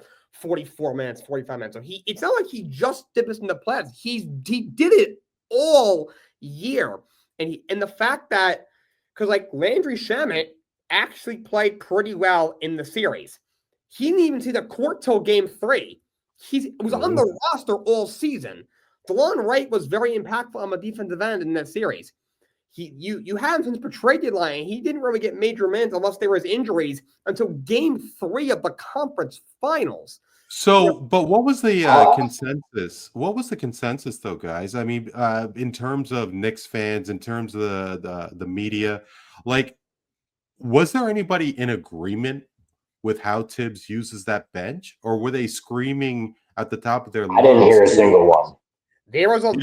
I will say there were certainly nobody was agreeing with the bench usage. When it comes to him getting let go, there were a lot of fans that were like, you know what, this is the right move. You got to remember, windows in the NBA are short. The Knicks window is now. If you don't win a championship in 2 or 3 years, it's time to break up the team. That's just the way it is. yes, maybe. And that's kind of. Go ahead. I'm sorry. I was saying, yes, the team could be constructed better. Leon Rose sent way too many picks to the Nets for Mikal Bridges. That's a massive overpay. He's not a bad player, solid player, defends the wing, can hit the mid-range, but 5 first-round picks, that's what you give up for Giannis. Hell, I know this is not a good example, but Luka Doncic went for 1 first-round pick. And I'm not even a Luka fan, but Mikal couldn't hold his jockstrap, okay? So, 5 first-round picks is vile. But that's not Thibs' fault. That's no. So how long will Leon Rose have? I mean, after that, if they don't win a championship in a couple of years, I like Leon Rose. I think overall he's done a good job. But you look at it, they didn't win a championship. He gave up 2 talented young players for OG Anunoby, RJ Barrett, and Emmanuel Quickly. Paid him $211 million. Gave up 5 firsts for Bridges. He gave up a first round pick for Josh Hart. You gave up Julius Randle, who's a 2-time All-NBA guy. Say what you want. Obviously, in the playoffs, he kind of becomes Casper the Ghost, but a good player. You have Dante DiVincenzo, who set the Knicks record for 3-pointers in the season the year before for Karl Anthony Towns. And if he keeps coming up empty, his leash is going to get short too. So this offseason is one of the biggest off seasons in Knicks history. It's probably the biggest of my lifetime, at least, because you need to get this right. Also, the East is wide open. And if you don't think that Tom Thibodeau is the guy to bring you to a championship, and which I think is fair, the same thing happened in Chicago. It was even worse in Minnesota. Then, as unfair as it is to Tom Thibodeau, you have to move on because it's and you look at what's is the grass greener on the other side. That remains to be seen. But Mike Malone won a championship 2 years ago. He's out there. Mike Budenholzer won a championship 4 years ago. He's out there. Taylor Jenkins is a good coach. He may not have the accolades of Tom Thibodeau. He hasn't, when it comes to a resume perspective, but he hasn't as coaches long. He's out there. The Johnny Bryant's a guy who's familiar with the Knicks. He's out there. So let's not pretend like they'd be hiring it's not like there's nothing out there. So look. Obviously, if you bring in some bum and doesn't do a good job, this will look like a terrible decision. However, if you don't, on paper right now, if you don't think that this guy is going to take you to a championship, as unfair as it is, this is what you have to do. Yeah. That does kind of make me wonder, too, about that conversation of we don't know what conversations were had behind closed doors. Maybe there was already a conversation of, hey, this is your year. We gave away our future. He said, he traded away 5 picks. He gave away another first pick for Hart. We gave you our future and said, win it right now.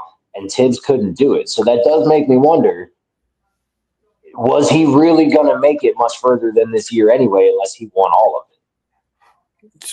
So my thought on this is that, look, I thought Thibs, forget about the fact that he eternally looks like he's passing a kidney stone.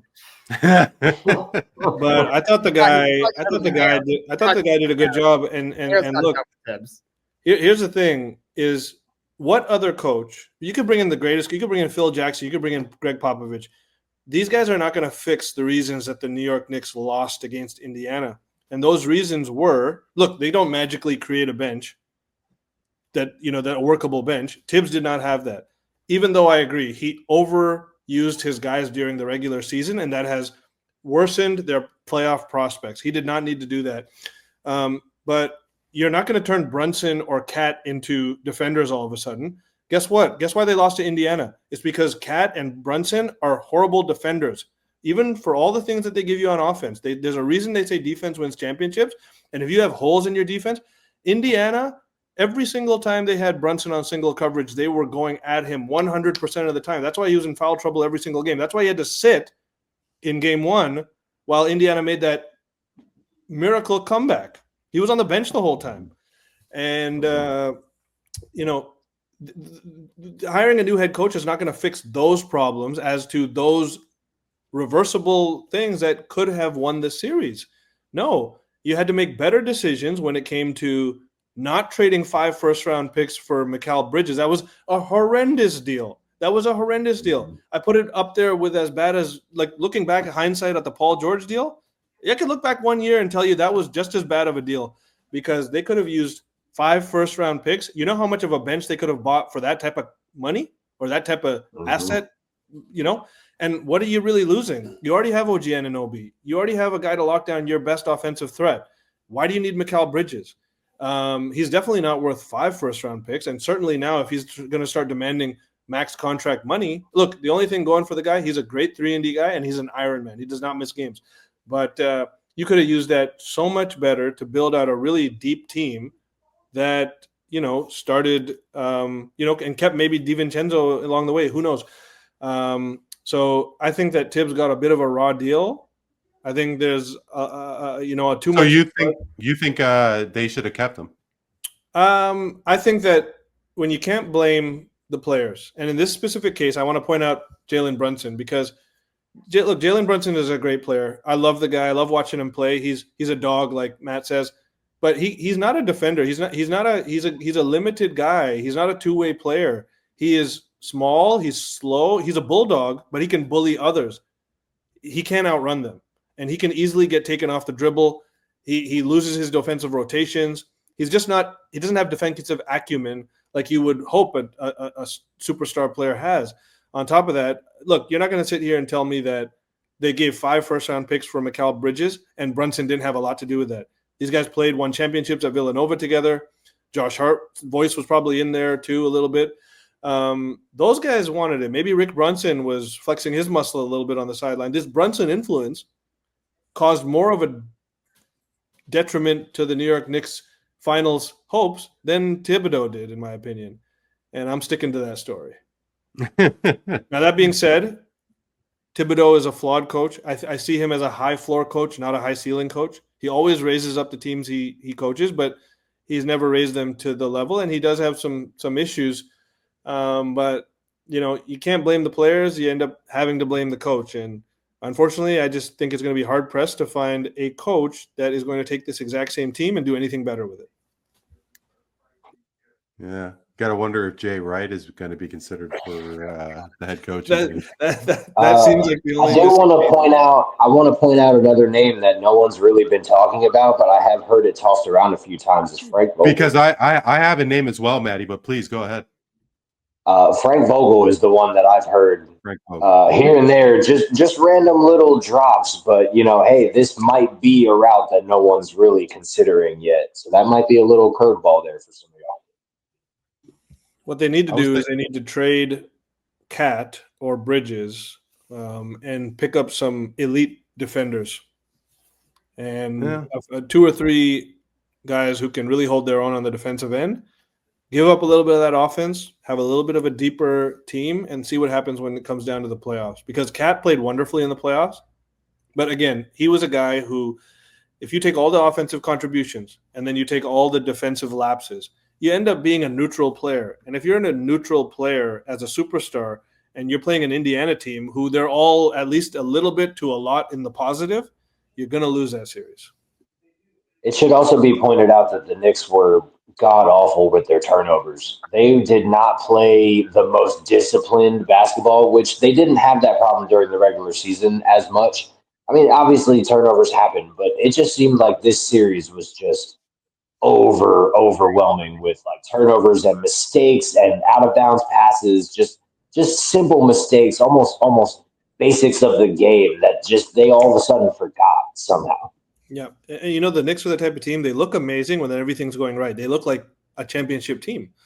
The problem is the way they play, the ISO heavy, non-rotation having, kind of non-free flowing, clunky offense.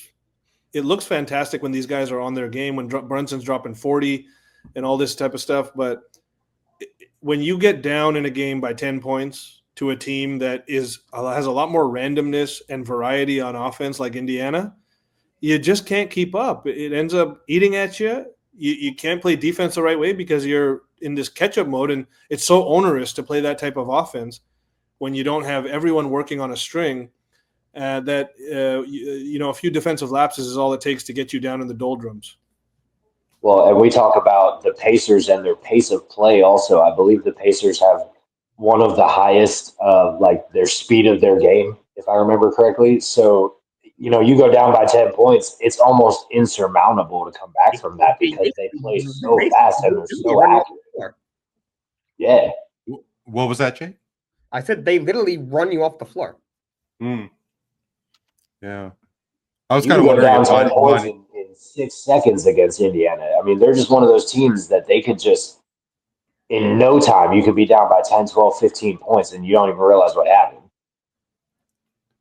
Yeah. I was kind of wondering, just to finish up on basketball, I was wondering if Monty Williams is going to be considered as well. Absolutely not. You don't think so, eh? No, I absolutely not. Keep him as far away from the state of New York as possible. I think the guy's no. Last and certainly not. Monty Williams is paid for life and for the next 3 generations. and Detroit is paying for all of that. That's true. I did forget to ask who you guys have winning the NBA Finals. Does anybody have Indiana? No. And if not, does anybody have them at 6 games? No, I don't. I have it 5 games, and I think it's more likely to be a sweep than go to 6 games. But I'll say 5 because I think Indiana is good enough that they'll will out a game at home, probably game 3. I'm actually going to be the devil's advocate here and say they go 7, but I do think it'll be OKC. Wow. Okay. Yeah. Okay. I do believe Indiana, they are some dogs, and OKC plays with a high pace as well. So it'll be interesting to see how they match up. I haven't looked to see what the score is here tonight so far. I know that game has already kicked off, so I haven't bothered to look forward. 31-25. Sorry, 33-25 OKC. 10-20 left. We can't forget about the Rick Carlisle factor here because, Rick Carlisle is an elite coach. I would not call Thibodeau an elite coach. I'd call him a very good coach. But Carlisle is an elite coach. Based on what? So you never want to take that factor what has out. he accomplished? What has he accomplished? What has he accomplished? Excuse me. Sorry. Rick Carlisle. Sorry. Rick Carlisle. Sorry. Did you think I said Rick Brunson again? Sorry. Yeah, my mind was elsewhere. Randy. It's time. I think it's time to move the hockey, Randy. Randy? Yeah, no, I think you're right. Yeah. I thought you were actually saying Brunson. Sorry. Oh my God. Never mind. But okay. Well, I was thinking that Indiana maybe they'll take him to 6, but no, OKC, I think it's got him in the bag for sure. I think at the end of the day, OKC wants to win at home. I think that's the one important part. So if it's a debate between 5 or 7, I don't think it can be 6 because that wins winning in Madison Square Garden, and they don't want that. They want to win at home, or not Madison. I'm sorry, in Indiana, but they want to win at home. I was going to reference that too with Indiana, though. The reason why that went to that extra game is because they wanted to win in Indiana. They didn't want to finish that series in Madison. They want to win at home for their home crowd, and I think OKC wants to do that same thing with this young, up-and-coming team that they've got coming up. Yeah. It would be the first championship for either the Indiana Pacers or the Oklahoma City Thunder. And however, guys, it is not the first go-around of the Stanley Cup Final for the Florida Panthers or the Edmonton Oilers. There is a repeat of the championship series. And, Tony, I got to tell you, there was a long stretch of futility in South Florida with regards to the Panthers. They came out of the gate. They made the Cup Final in their 3rd year in 1996. They lost to Colorado. And absolutely nothing until recently. Now they're in their 3rd final in a row. Do you wonder what the problem was in all the years leading up to this current stretch? I mean, Florida's a tax-free state. The weather is incredible during the hockey season. They could live a millionaire lifestyle and not really get noticed. Did you think that maybe players 20 years ago missed out on an opportunity? And do you think that Florida, the Panthers, maybe the Lightning, if you want to throw in the Stars, do you think that this will be a destination for hockey players specifically when they hit free agency and so on? I think Florida will always be a destination for some of the reasons you mentioned there. When it comes to the tax-free situation, living in utter obscurity, when you get to be a professional athlete and not have that kind of attention on you. But I mean, what failed Florida or Tampa prior to this success? I mean, it's sports. It's cyclical. Maybe they weren't drafting right.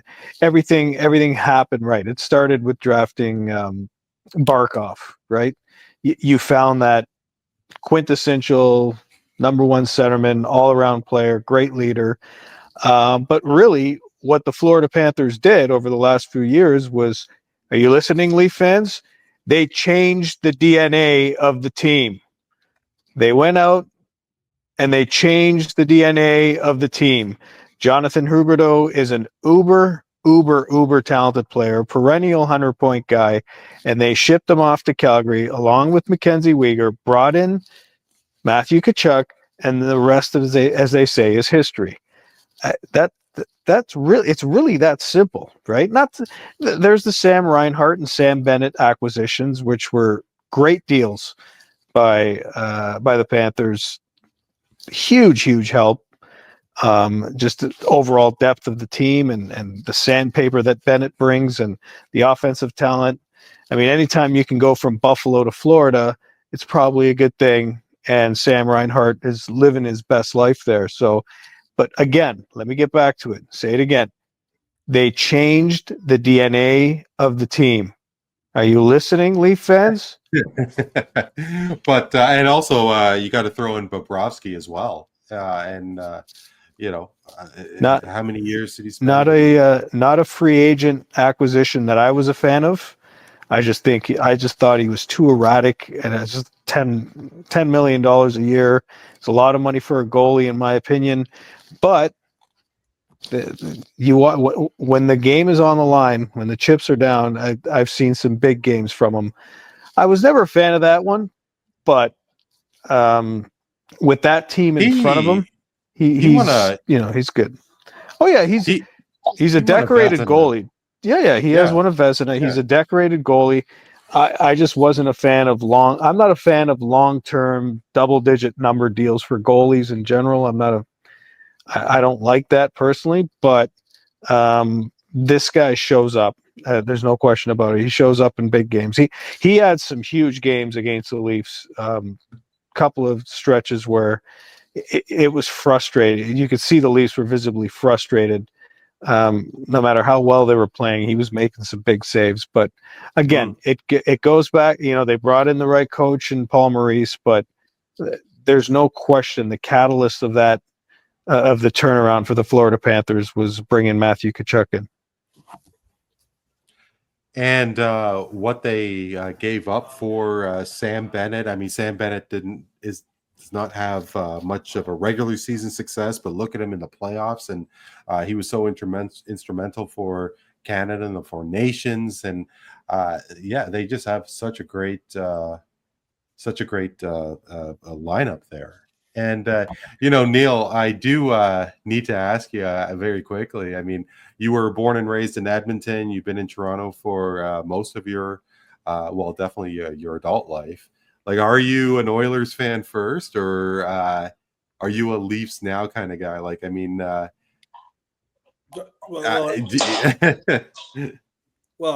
think I'll change it to I've been an Oilers fan always, and I've been a Leafs fan never. Okay. I thought so I was born and raised there.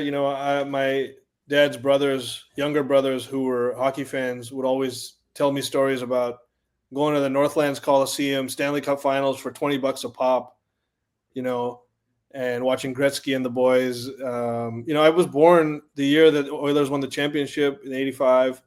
One of many, obviously, Sure. And that's the only team I cared about in all of sports until I was 14 years old, until I moved to Ontario, basically. And since then, obviously, the Raptors, not only the Raptors, but the Bills have become more taken real estate, let's say, in my mind than the Oilers have. But I've always maintained my single team fandom to the Oilers. And Yes, I am busting it out at an opportune time now, but as I did last year, but as I did in 2006 as well, and so forth. But yeah, no, I will say this, that I love that I can cheer for my original team.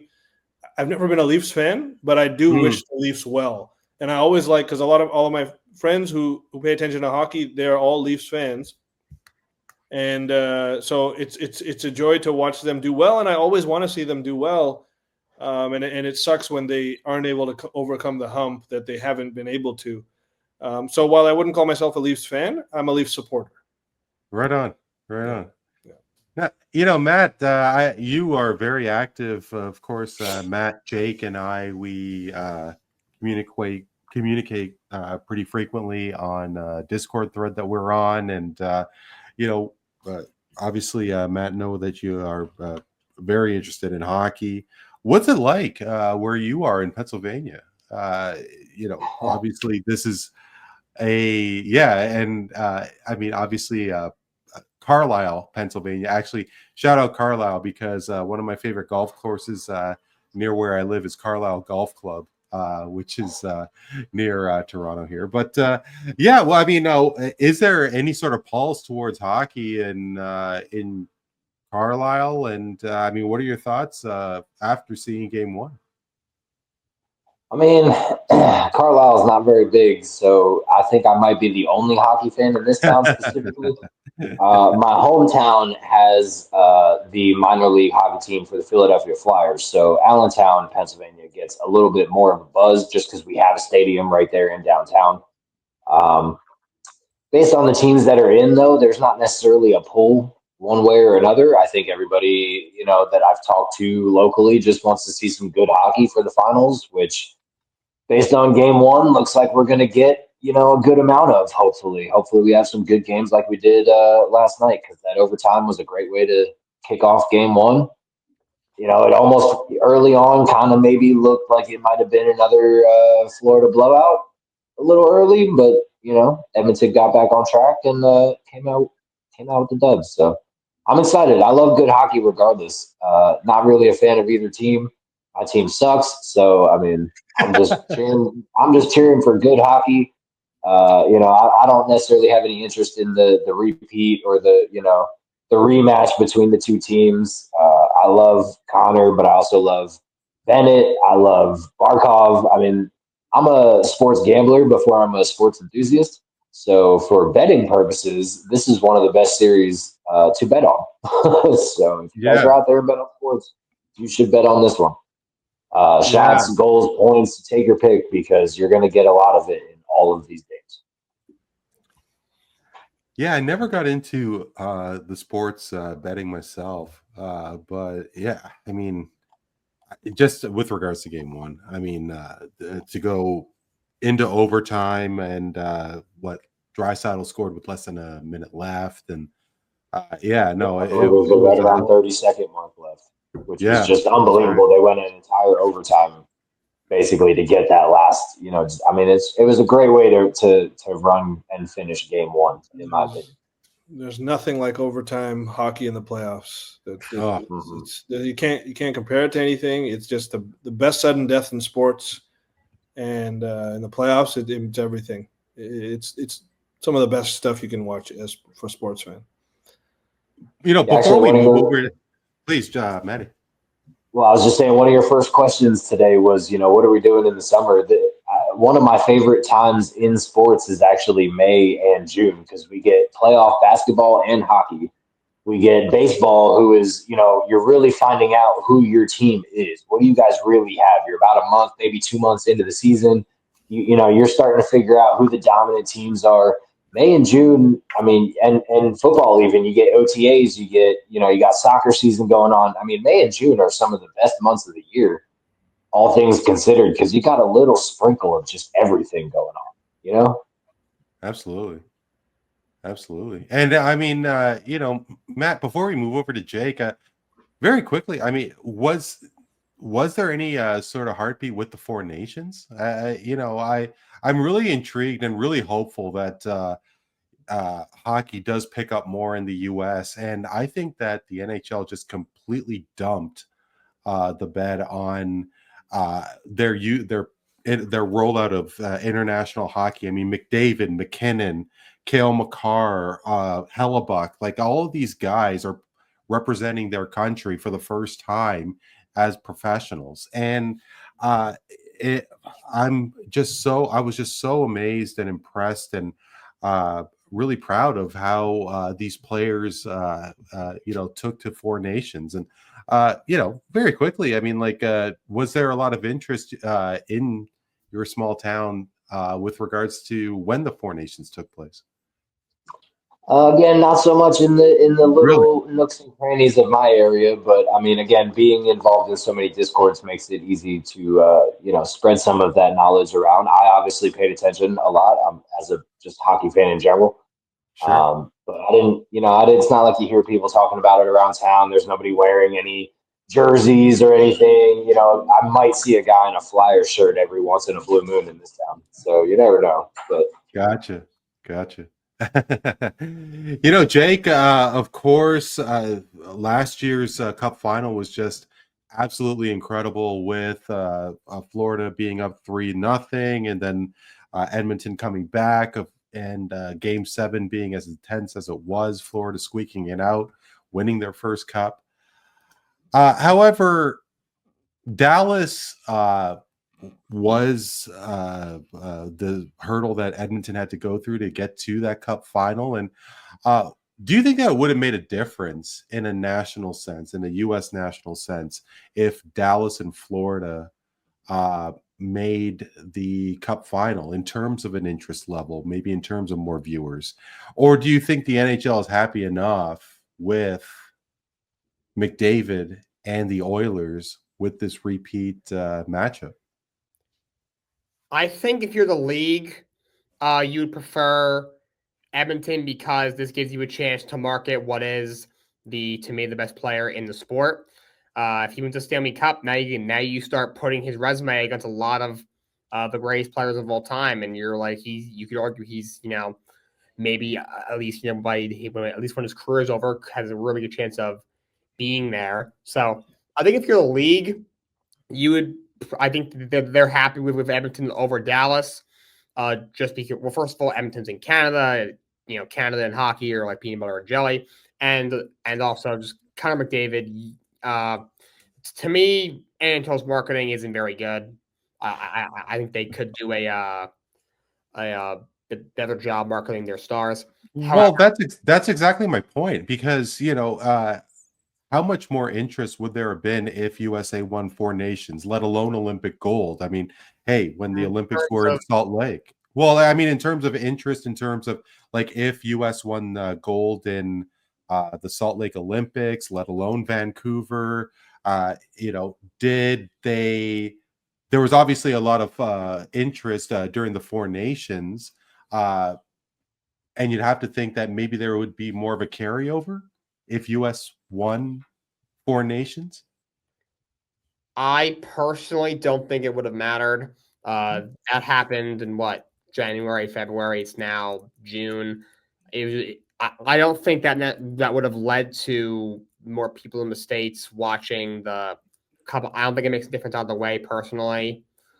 But you never know, I guess. But I don't think it would have really made a difference. But I do think the league is probably happier with Edmonton in there, just because now because the best player in the sport is in it. Yeah. No, the best two players. Yeah. in the sport in the Cup Final, and not Dallas is a great team. Nico Rantan's obviously a great player. He had a crazy playoffs, but best two players in the sport. It's hard to go wrong there. Yeah, absolutely. I do want to ask very quickly, with regards to who you guys have for the Cup Final. I mean, it's been a long time, Tony, since a team from Canada has won the Stanley Cup. We'll start it with you. Who do you have, and how long do you think it's going to take? I like the Oilers. I think it'll be 7 this This is very reminiscent of 2008, 2009. Sidney Crosby's first Stanley Cup Final in 08. They lose to Detroit, come back the next year, and hoist the cup. Especially in hockey, I think all the great ones, like the phenomenal players, the elite guys, they always end up getting a ring. So I think, and Connor McDavid's just, and Leon Draisaitl too, but just that saucer pass that McDavid made for the winner in overtime was just ridiculous. And there's a couple of plays on a back check you saw him do last night during the game as well. I forget which player it was. Basically caught up to him, disrupted his breakaway. He is possessed, and he is all over the place right now. And I can't see the Oilers not winning this series right now. For me, I got Oilers in 5 or 6, and the reason and the reason because I got a lot of respect for Florida. They obviously are an elite team, defensively elite. Everything. They got elite goaltending, and they just they have elite game plans. I think, and now Bennett's turning into an elite scorer in this playoff run.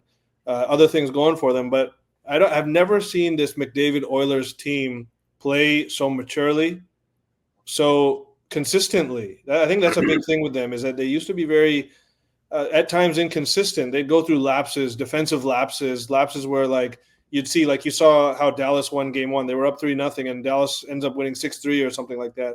I have not seen it since that game 1 in Dallas. They have been locked in.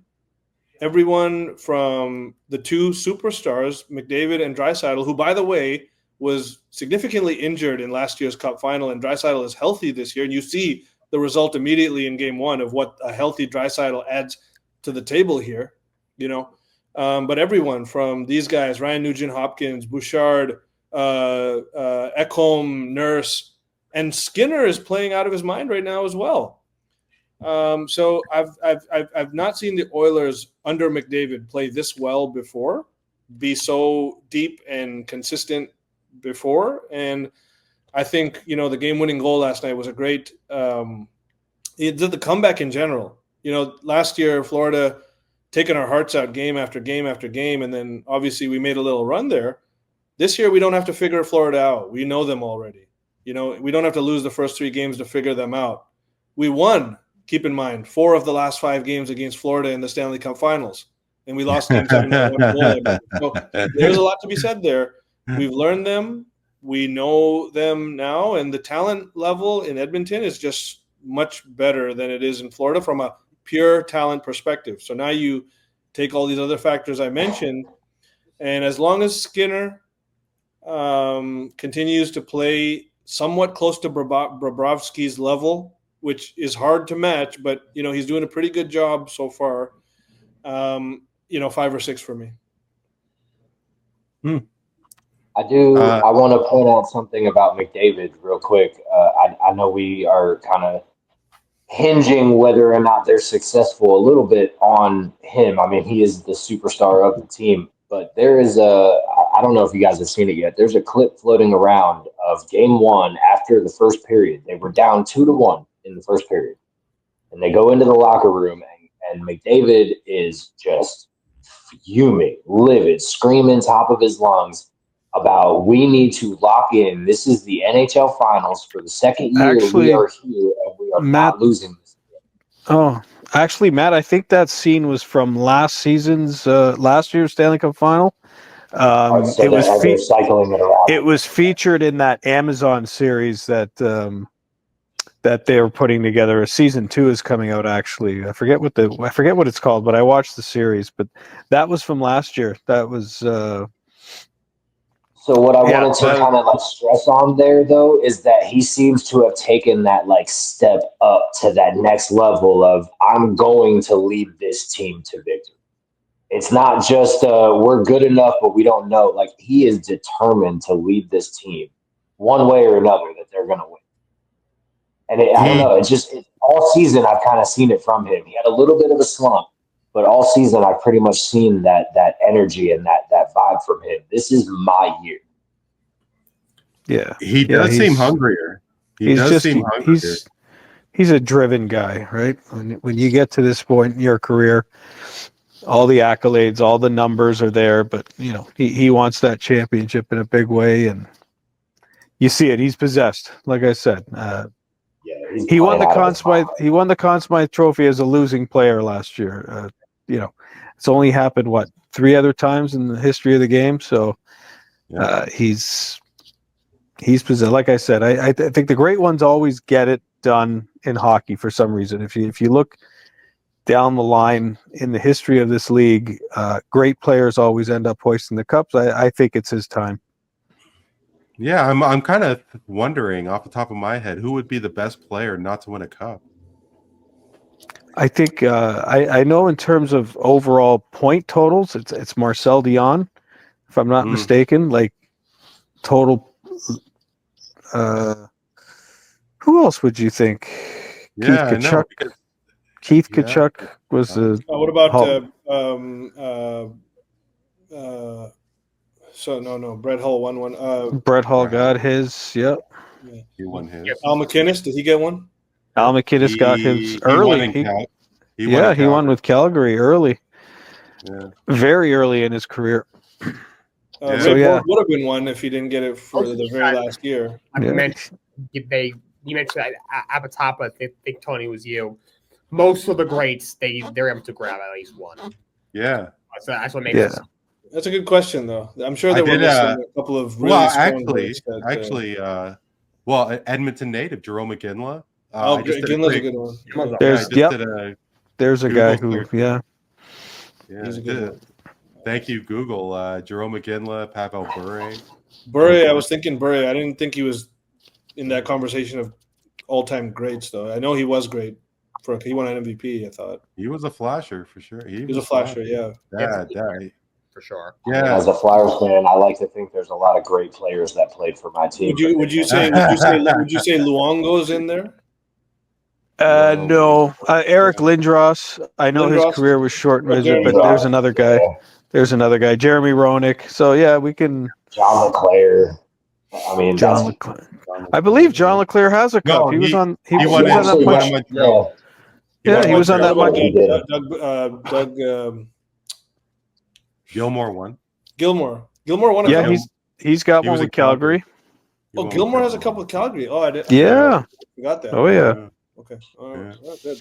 Oh. There you go. Lindros was my first real hockey experience. He was the first player that I really dove into as a fan and was like, man, this guy's awesome as a hockey player. And truthfully, Matt, Lindros was the first player where I really noticed this stud that didn't come into the NHL yet. Like when he was in the Canadian Hockey League, the OHL, with the Oshawa Generals. He played for the Canada Cup hockey tournament, played for Canada, and in 1991 before he got drafted, I believe, and was everybody was just in awe of this specimen. It was he was something for sure.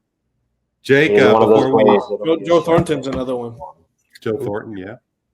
Sorry, Matty, you were saying? No, Lindros is just one of those ones. It's a shame for as good of a career as he had. It's a shame it was shortened a little more than it should have been and never really had a good chance. So, yeah. Jake, before we cap things, how about you in the for the I'm Cup going to final? take Edmonton in 7 games. This is a really resilient group. They've had I can't even count how many come from behind victories in this year's playoffs and last year's playoffs. It's a really resilient group. Feels like they face a lot of adversity. For example, Zach Hyman, who's one of their best players, is hurt. Looks like they won't see him at all. However, they're getting Ekholm back on the back end. You mentioned Stuart Skinner to me is the next factor. Last year was kind of inconsistent in that Cup final. Wasn't really that great. And at times, even this year, wow, a goalie tandem of Calvin Pickard and Stuart Skinner is going to be in the Cup final. It's almost kind of crazy to think about, considering how important goaltending is to winning a Stanley Cup. But we mentioned Stuart Skinner has been playing some of the best hockey of his career, probably certainly of the season. He kind of fell out of favor a little bit with Picker. Picker got the split majority of the game this year. But Skinner has been standing on his head since they put him in there. He's been playing great. And if he continues to play lights out, we know what the team can do, and I'm going to take them in 7 games. Yeah. Florida has every possibility in the world to take this, and maybe it's more of a fear of picking Florida over Edmonton. Obviously, it's a coin flip, but if I had to put a couple of bucks on it, I'll say Oilers in 6, and that's for no reason whatsoever. I almost wonder if there's a little bit more pressure on Florida than there is on Edmonton this year, though, right? Really? Like Neil's, well, because Neel said Edmonton's already learned Florida a little bit. Florida is now tasked with defending. They now have to show that they are still the best team, as opposed to a team who just went up against them last year, knows their ins and outs already. Their talent level has been elevated this year. It almost feels like the pressure is on Florida more than it is on Edmonton a little bit. I don't know. I mean, I disagree with that too. Yeah, It's different pressure. I mean, different pressure. Yeah, it's not only the pressure to see Connor McDavid lift the Stanley Cup, Canada's best player, the world's best player, but it's also that streak, right? That motherfucking streak of how many years with a Canadian team winning the Stanley Cup. So, 32. Sorry, respectfully, I disagree there. But I think it's also the fact that Edmonton got it to Game 7 last year after being down 3-0. That's a huge to lose 2-1. That's a huge boost of confidence. Yeah, maybe if it has been so long, and obviously for you, Matt, and Jake, you won't be able to appreciate the drought that Canadians feel. I mean, during the regular season, we don't have an affection for the Edmonton Oilers. We don't have an affection for the Calgary Flames, especially if you're a Leaf fan.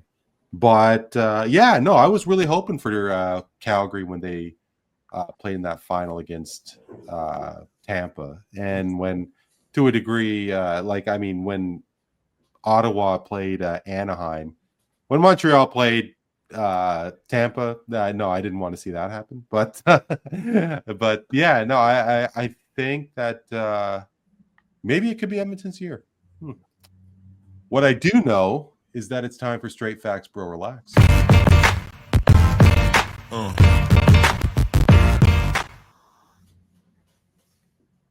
The final segment of the show is upon us. Gentlemen, I will drop a statement. You're going to agree by saying straight facts. You'll tell me why, or you'll say, bro, relax if you disagree. And Matty, of course, one of the hottest teams in Major League Baseball right now appears to be the Colorado Rockies.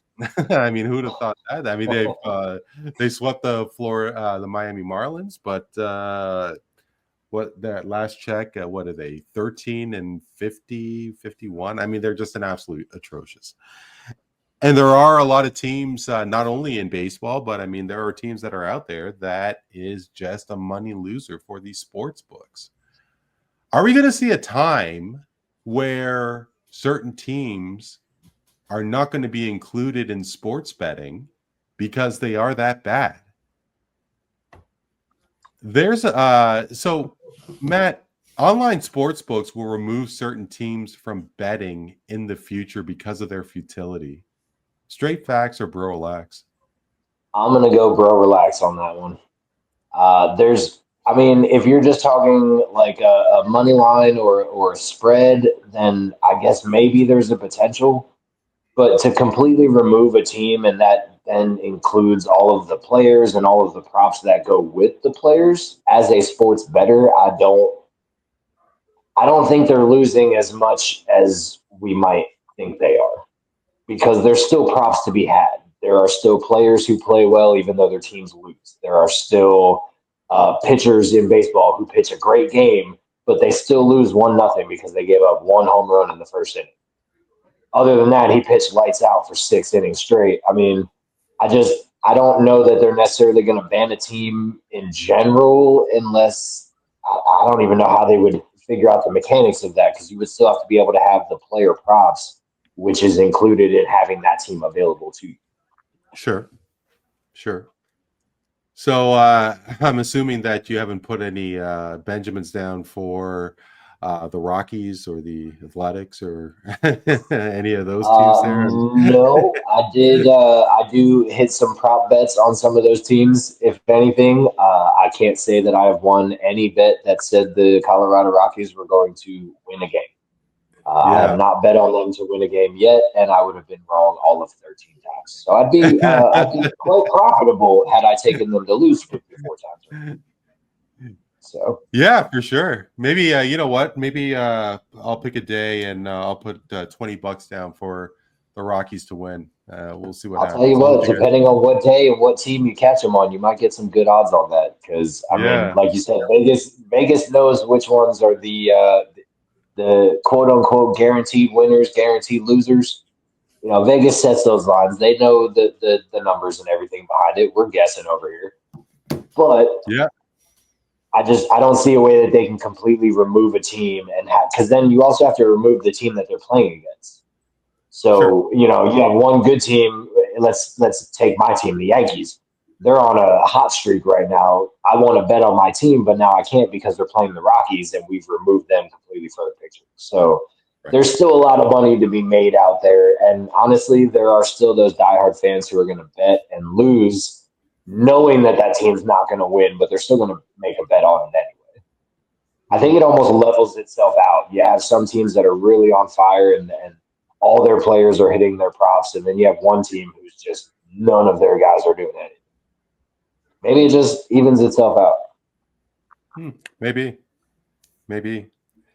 You know, Tony, of course, Leafs Nation is waiting to see what's going to take place with Mitch Marner. July 1st will probably be the day when Leafs fans and the hockey world will know what Marner's plans are. The consensus seems to be that Marner did play his last game as a Toronto Maple Leaf, and if that is the case, you'd have to think that he is an elite level player where he could perhaps lead a team. Could he perhaps have the wherewithal to be a captain? Of course, if he does sign elsewhere from the Toronto Maple Leafs. Mitch Marner will be a captain of said hockey team before the start of the 27-28 season. Straight facts, bro, relax. I say, bro, relax. I say you probably have a better chance of Joe Biden running for president again than that happening. Really? You think so? I mean, because, I do think so. I just don't think he's captain material. I don't think he has, and this has got nothing to do with his game. It doesn't feel like he has the mental makeup for that kind of role, even if it is for a market that obviously doesn't have the kind of attention that you get in Toronto. I don't think he's made for that. Well, I just don't. It's just I think he's too sensitive for him to be in that kind of position. Well, you know what? I'm not saying that I'm made of steel myself. Like I'm it's a little difficult for me to take a joke per se, but I think I'd be right there with Mitch in terms of the media. Like, I mean, do you say one thing the wrong way, and especially in a hockey market like Toronto, it's taken 10 different ways. And I mean, I wonder what he is like in a room. And I mean, who knows if he does go to a team that's on the rise, like if he goes to, say, Chicago, are they automatically going to get, I can't remember who the captain is right now for the Blackhawks, but Foligno. It's Nick Foligno. So, right. I mean, between Foligno, Bedard, let's say Marner lands there, I think that Marner's going to be a lock. Lock is a heavy word. A heavy word. It is. It is for sure. For sure. Also, is he intrigued by Chicago? Like, I would think you'd want to go with a team that's a contender, right? You'd think. Winning. They've been god awful for a long time. But sure. And Marner is not 30 yet. Maybe it takes a couple of years. You never know. I mean, like what kind of teams that are leading the way right now in terms of potentially landing a guy like Mitch Marner? You think with a guy like Connor Bedard, is it possible that Marner could be that help that Bedard needs because he's just absolutely drowning in Chicago? I mean, is Detroit a possibility? Buffalo? Who knows?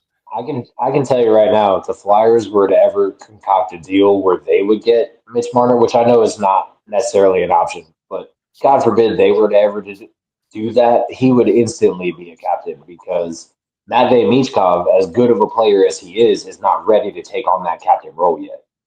But you pair the two of them together, and that could be a dangerous combination.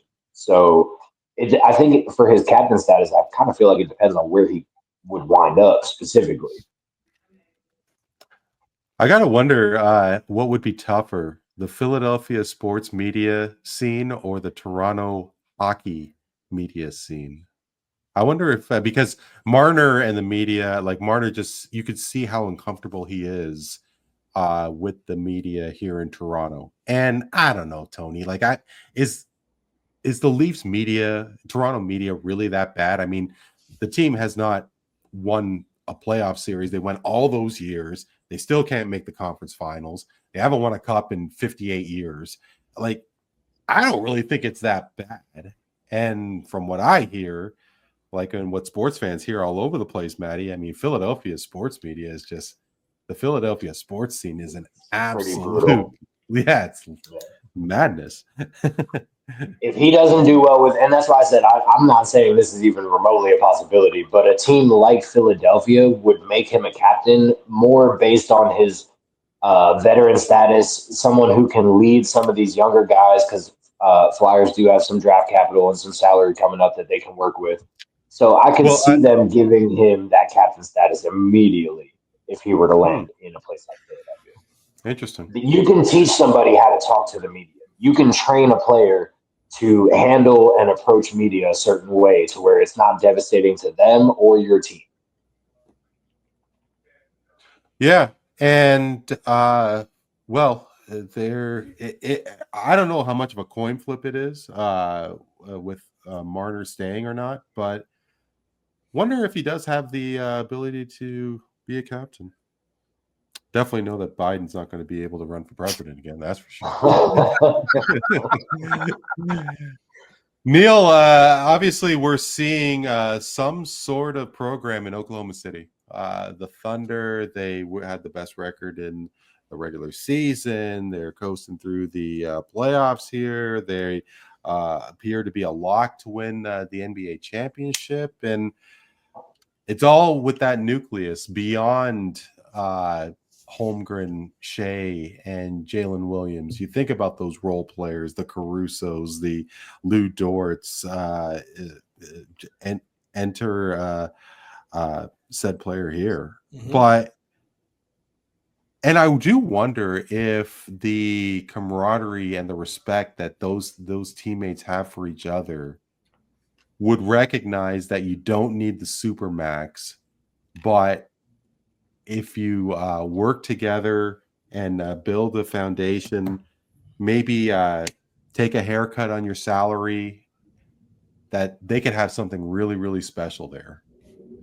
Members of the Oklahoma City Thunder will not take max dollars when their respective contracts are up for the sole reason to keep that nucleus together. Straight facts or bro relax? I would say bro relax on this one, but that doesn't mean they wouldn't help out the team. And one way, for example, Shea could do that right away is instead of waiting till next offseason to sign a 5-year, $380 million deal, he could sign a 4-year, $280 million year this year, which essentially shaves off a 1-year, $100 million contract. Like, what I'm trying to say is it will reduce his annual average salary by 10%, of what he would get if he signed a year from now. So that it's like almost like the same as a 10% discount, one could argue. That is the type of way he still would get max dollars for the contract he could sign this offseason, but it would be a discount compared to what he could sign for longer years and much more money per year if he did it next year. I think he will sign this year. I think he's that type of guy that, hey, look, whether it's 69 or 70 million versus 77, 78 million, okay, I'll help the team by taking the money now. I'll lock it in. Look, he's worth every dollar, right? But when it comes down to now, look at Jalen Williams. We had this conversation before about what a supermax eligible type player is. Jalen Williams not only made all defensive second team, but he made all NBA third team. He's going to be up for maximum dollars in a couple of years. Chet Holmgren probably the same in a few 2-3 years. I think. And are they max guys? Oh yeah, for sure. Well, for sure, Jalen Williams is. Chet Holmgren. They could lead a team to a championship. Do you have to lead a team to be a max player?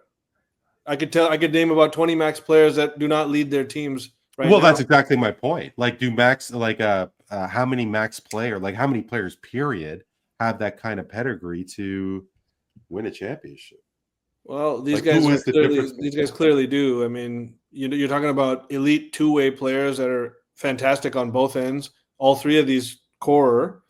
And then Oklahoma City is so savvy. Sam Presti is so savvy that he has stockpiled so many picks, so much young talent that he can just have a rotating supporting cast about pick the best 5 guys. And unfortunately, if you're not in there, you're probably going to go out selling high, by the way. He's not going to sell any of these guys low. They're going to be sold high for guys on better contracts, veterans, draft capital. He's got draft capital to save money with. That draft capital can be worth a lot of money for guys taking on contracts and whatnot.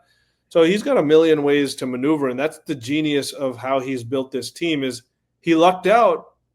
Well, he played it perfectly, but he also sort of lucked out that Kawhi Leonard wanted to leave Toronto.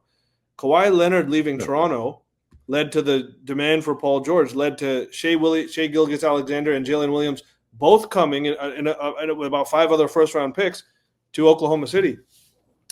So it's just been a masterful stroke of skill combined with some really good luck that has put them in this position. And usually teams need a combination of those to become dynasties, and that's what they're about to become.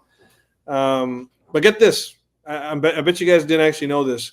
You know who started this all off, arguably, was Serge Ibaka, our very own Serge Ibaka, because Sam Presti traded Serge Ibaka for Victor Oladipo and Domantas Sabonis.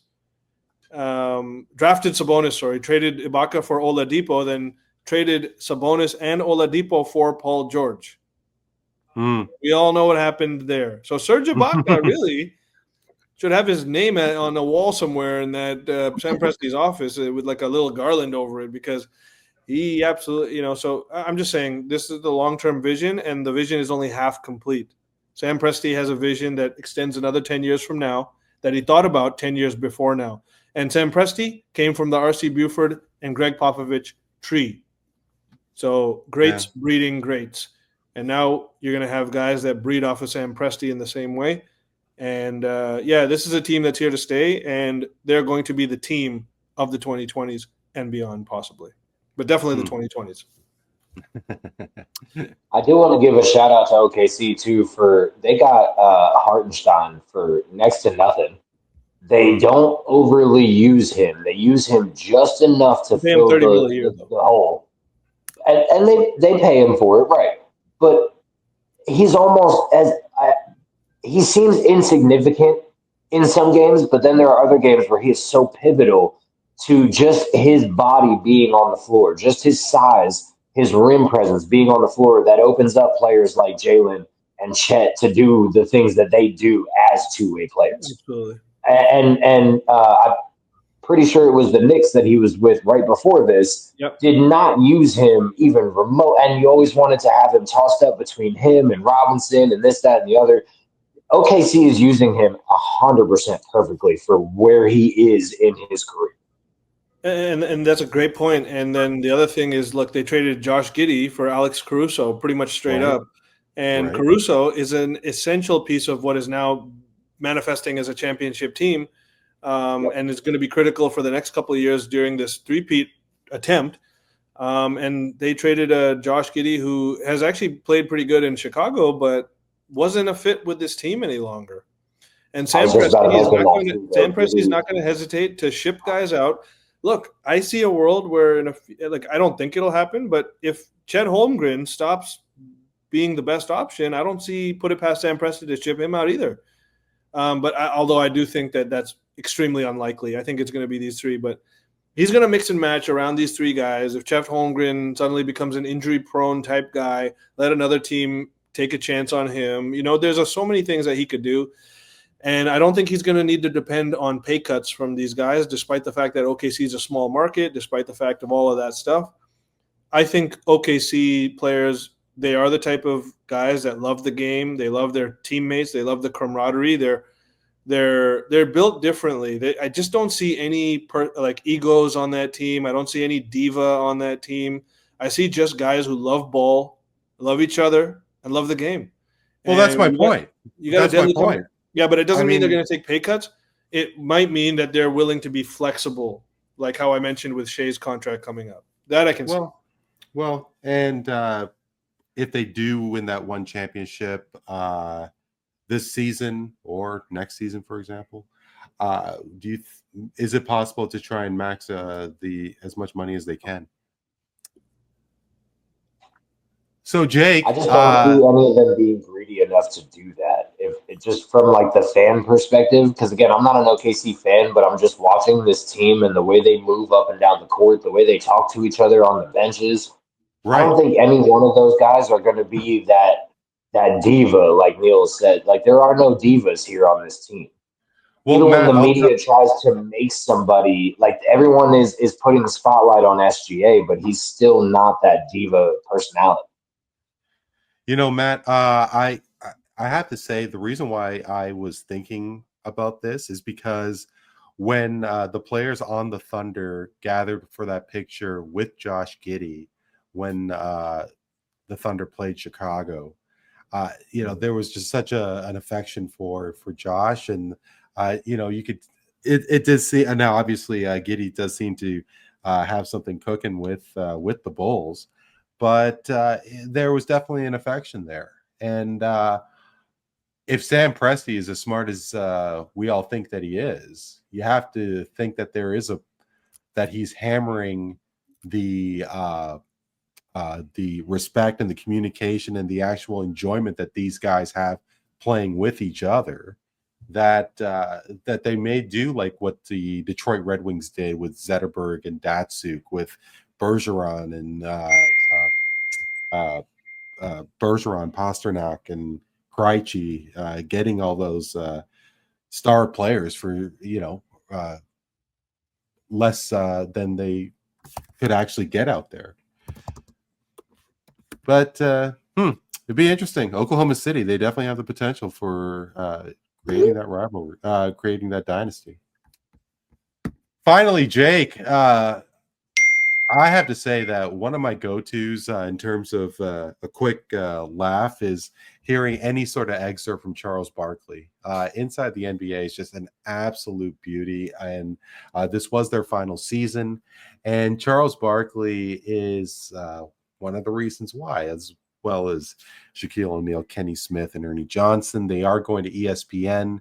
Ernie Johnson ending a 35-plus year relationship with TNT Sports. But Charles Barkley does really toe that line, and it's always comedic gold. Does ESPN have the stomach to give Charles Barkley that free rope?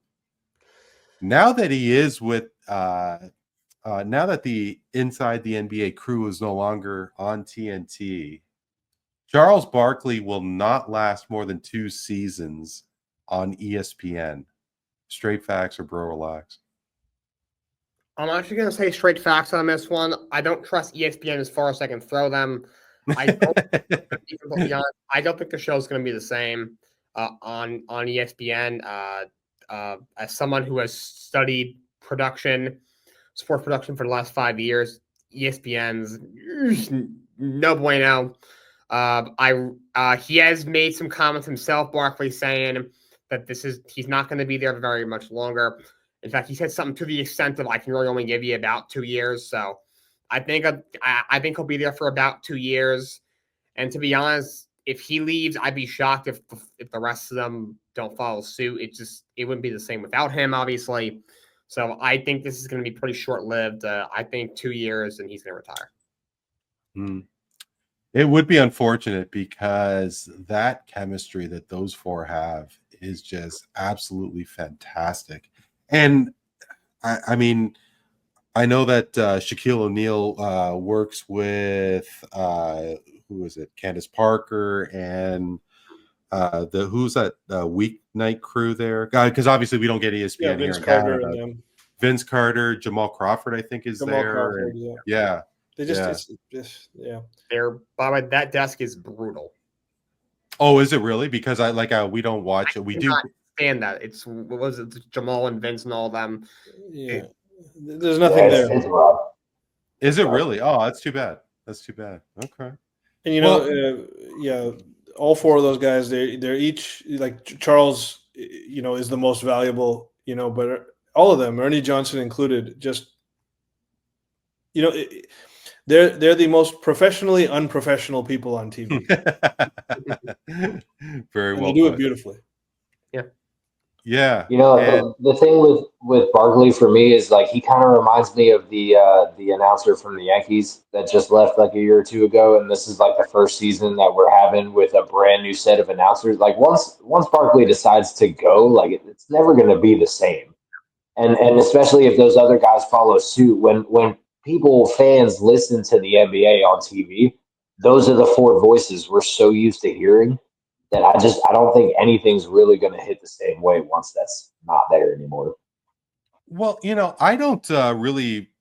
I do listen to Club 520. Neel actually, he said it in passing on a previous episode about Club 520, and they're pretty good. Now, their language is really rough, and it's very casual language.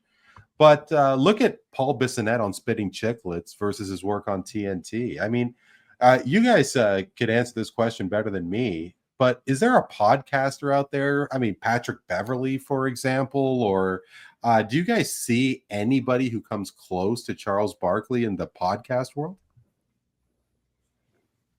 It's comparing like two different fruits. It's apples and oranges. For sure. Charles Barkley, a lot of what he does is not deep critical analysis. It's the way he presents that analysis, which is often quite rudimentary and obvious, but his slapstick, egregious and exaggerated way of presenting, his facial expressions, just his look overall, his voice. There's so many, which if you want to call them intangibles that he has that aren't really replicable just by great analysis. Because I could give you podcasts that give you unbelievable analysis, good humor, all of the elements. Right. But nothing quite matches inside the NBA because they also, on top of everything, have the experience of being great players. So they utilize that a lot. They have the comedic chemistry, which is probably the biggest factor they have is the comedic chemistry, the timing. They're all, so it would be hard for me to pick out a podcast. But if I had to pick one, or I'll let these guys answer first. I'll give you an answer. But I really like the Bill Simmons podcast. And he often, truthfully, I don't listen to any podcast at all. He brings out his buddies that are like childhood friends, a couple of them. And when they talk, there's a lot of joking going on. There's a lot of sort of, very funny stuff mixed with great analysis. So I do find that very appealing, and that sort of runs in the same vein. Yeah, for I gotta be me, honest, I don't necessarily listen to basketball podcasts. So when it comes to like sports podcasts in general, maybe I got one or two. But when it comes to basketball, I've always kind of relied on Chuck and Shaq, and those are the guys. Those are the ones I grew up with. Those are the ones I've followed as players when they played, and now announcers. So I don't necessarily have an opinion on NBA podcasters or anything like that, but just sports in general. I mean, I'm a part of a lot, so there's a lot of good ones out there. They all deserve their credit. Tony, you were no, I was just saying, to me, I think the special thing about that group was that they don't take themselves seriously. Very self-deprecating people, and it's sports, and you shouldn't be treating it like it's, you're covering war.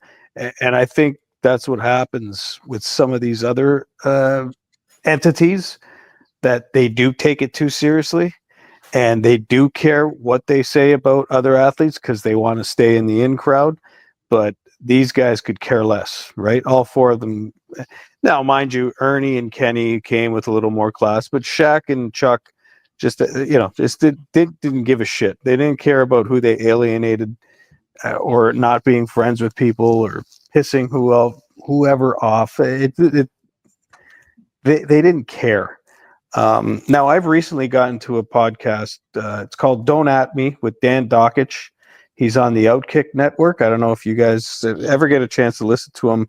Really distinct voice. He used to be an assistant coach with the University of Indiana under Bobby Knight, and then he coached at Bowling Green for a few years. But he's got a lot of amazing guests in the basketball world. So I get my basketball fix from that guy at the moment. I just like the way he delivers. But yeah, I don't think we'll see a crew like that again for a Tony, long time. Who was that? I'm going to search him now.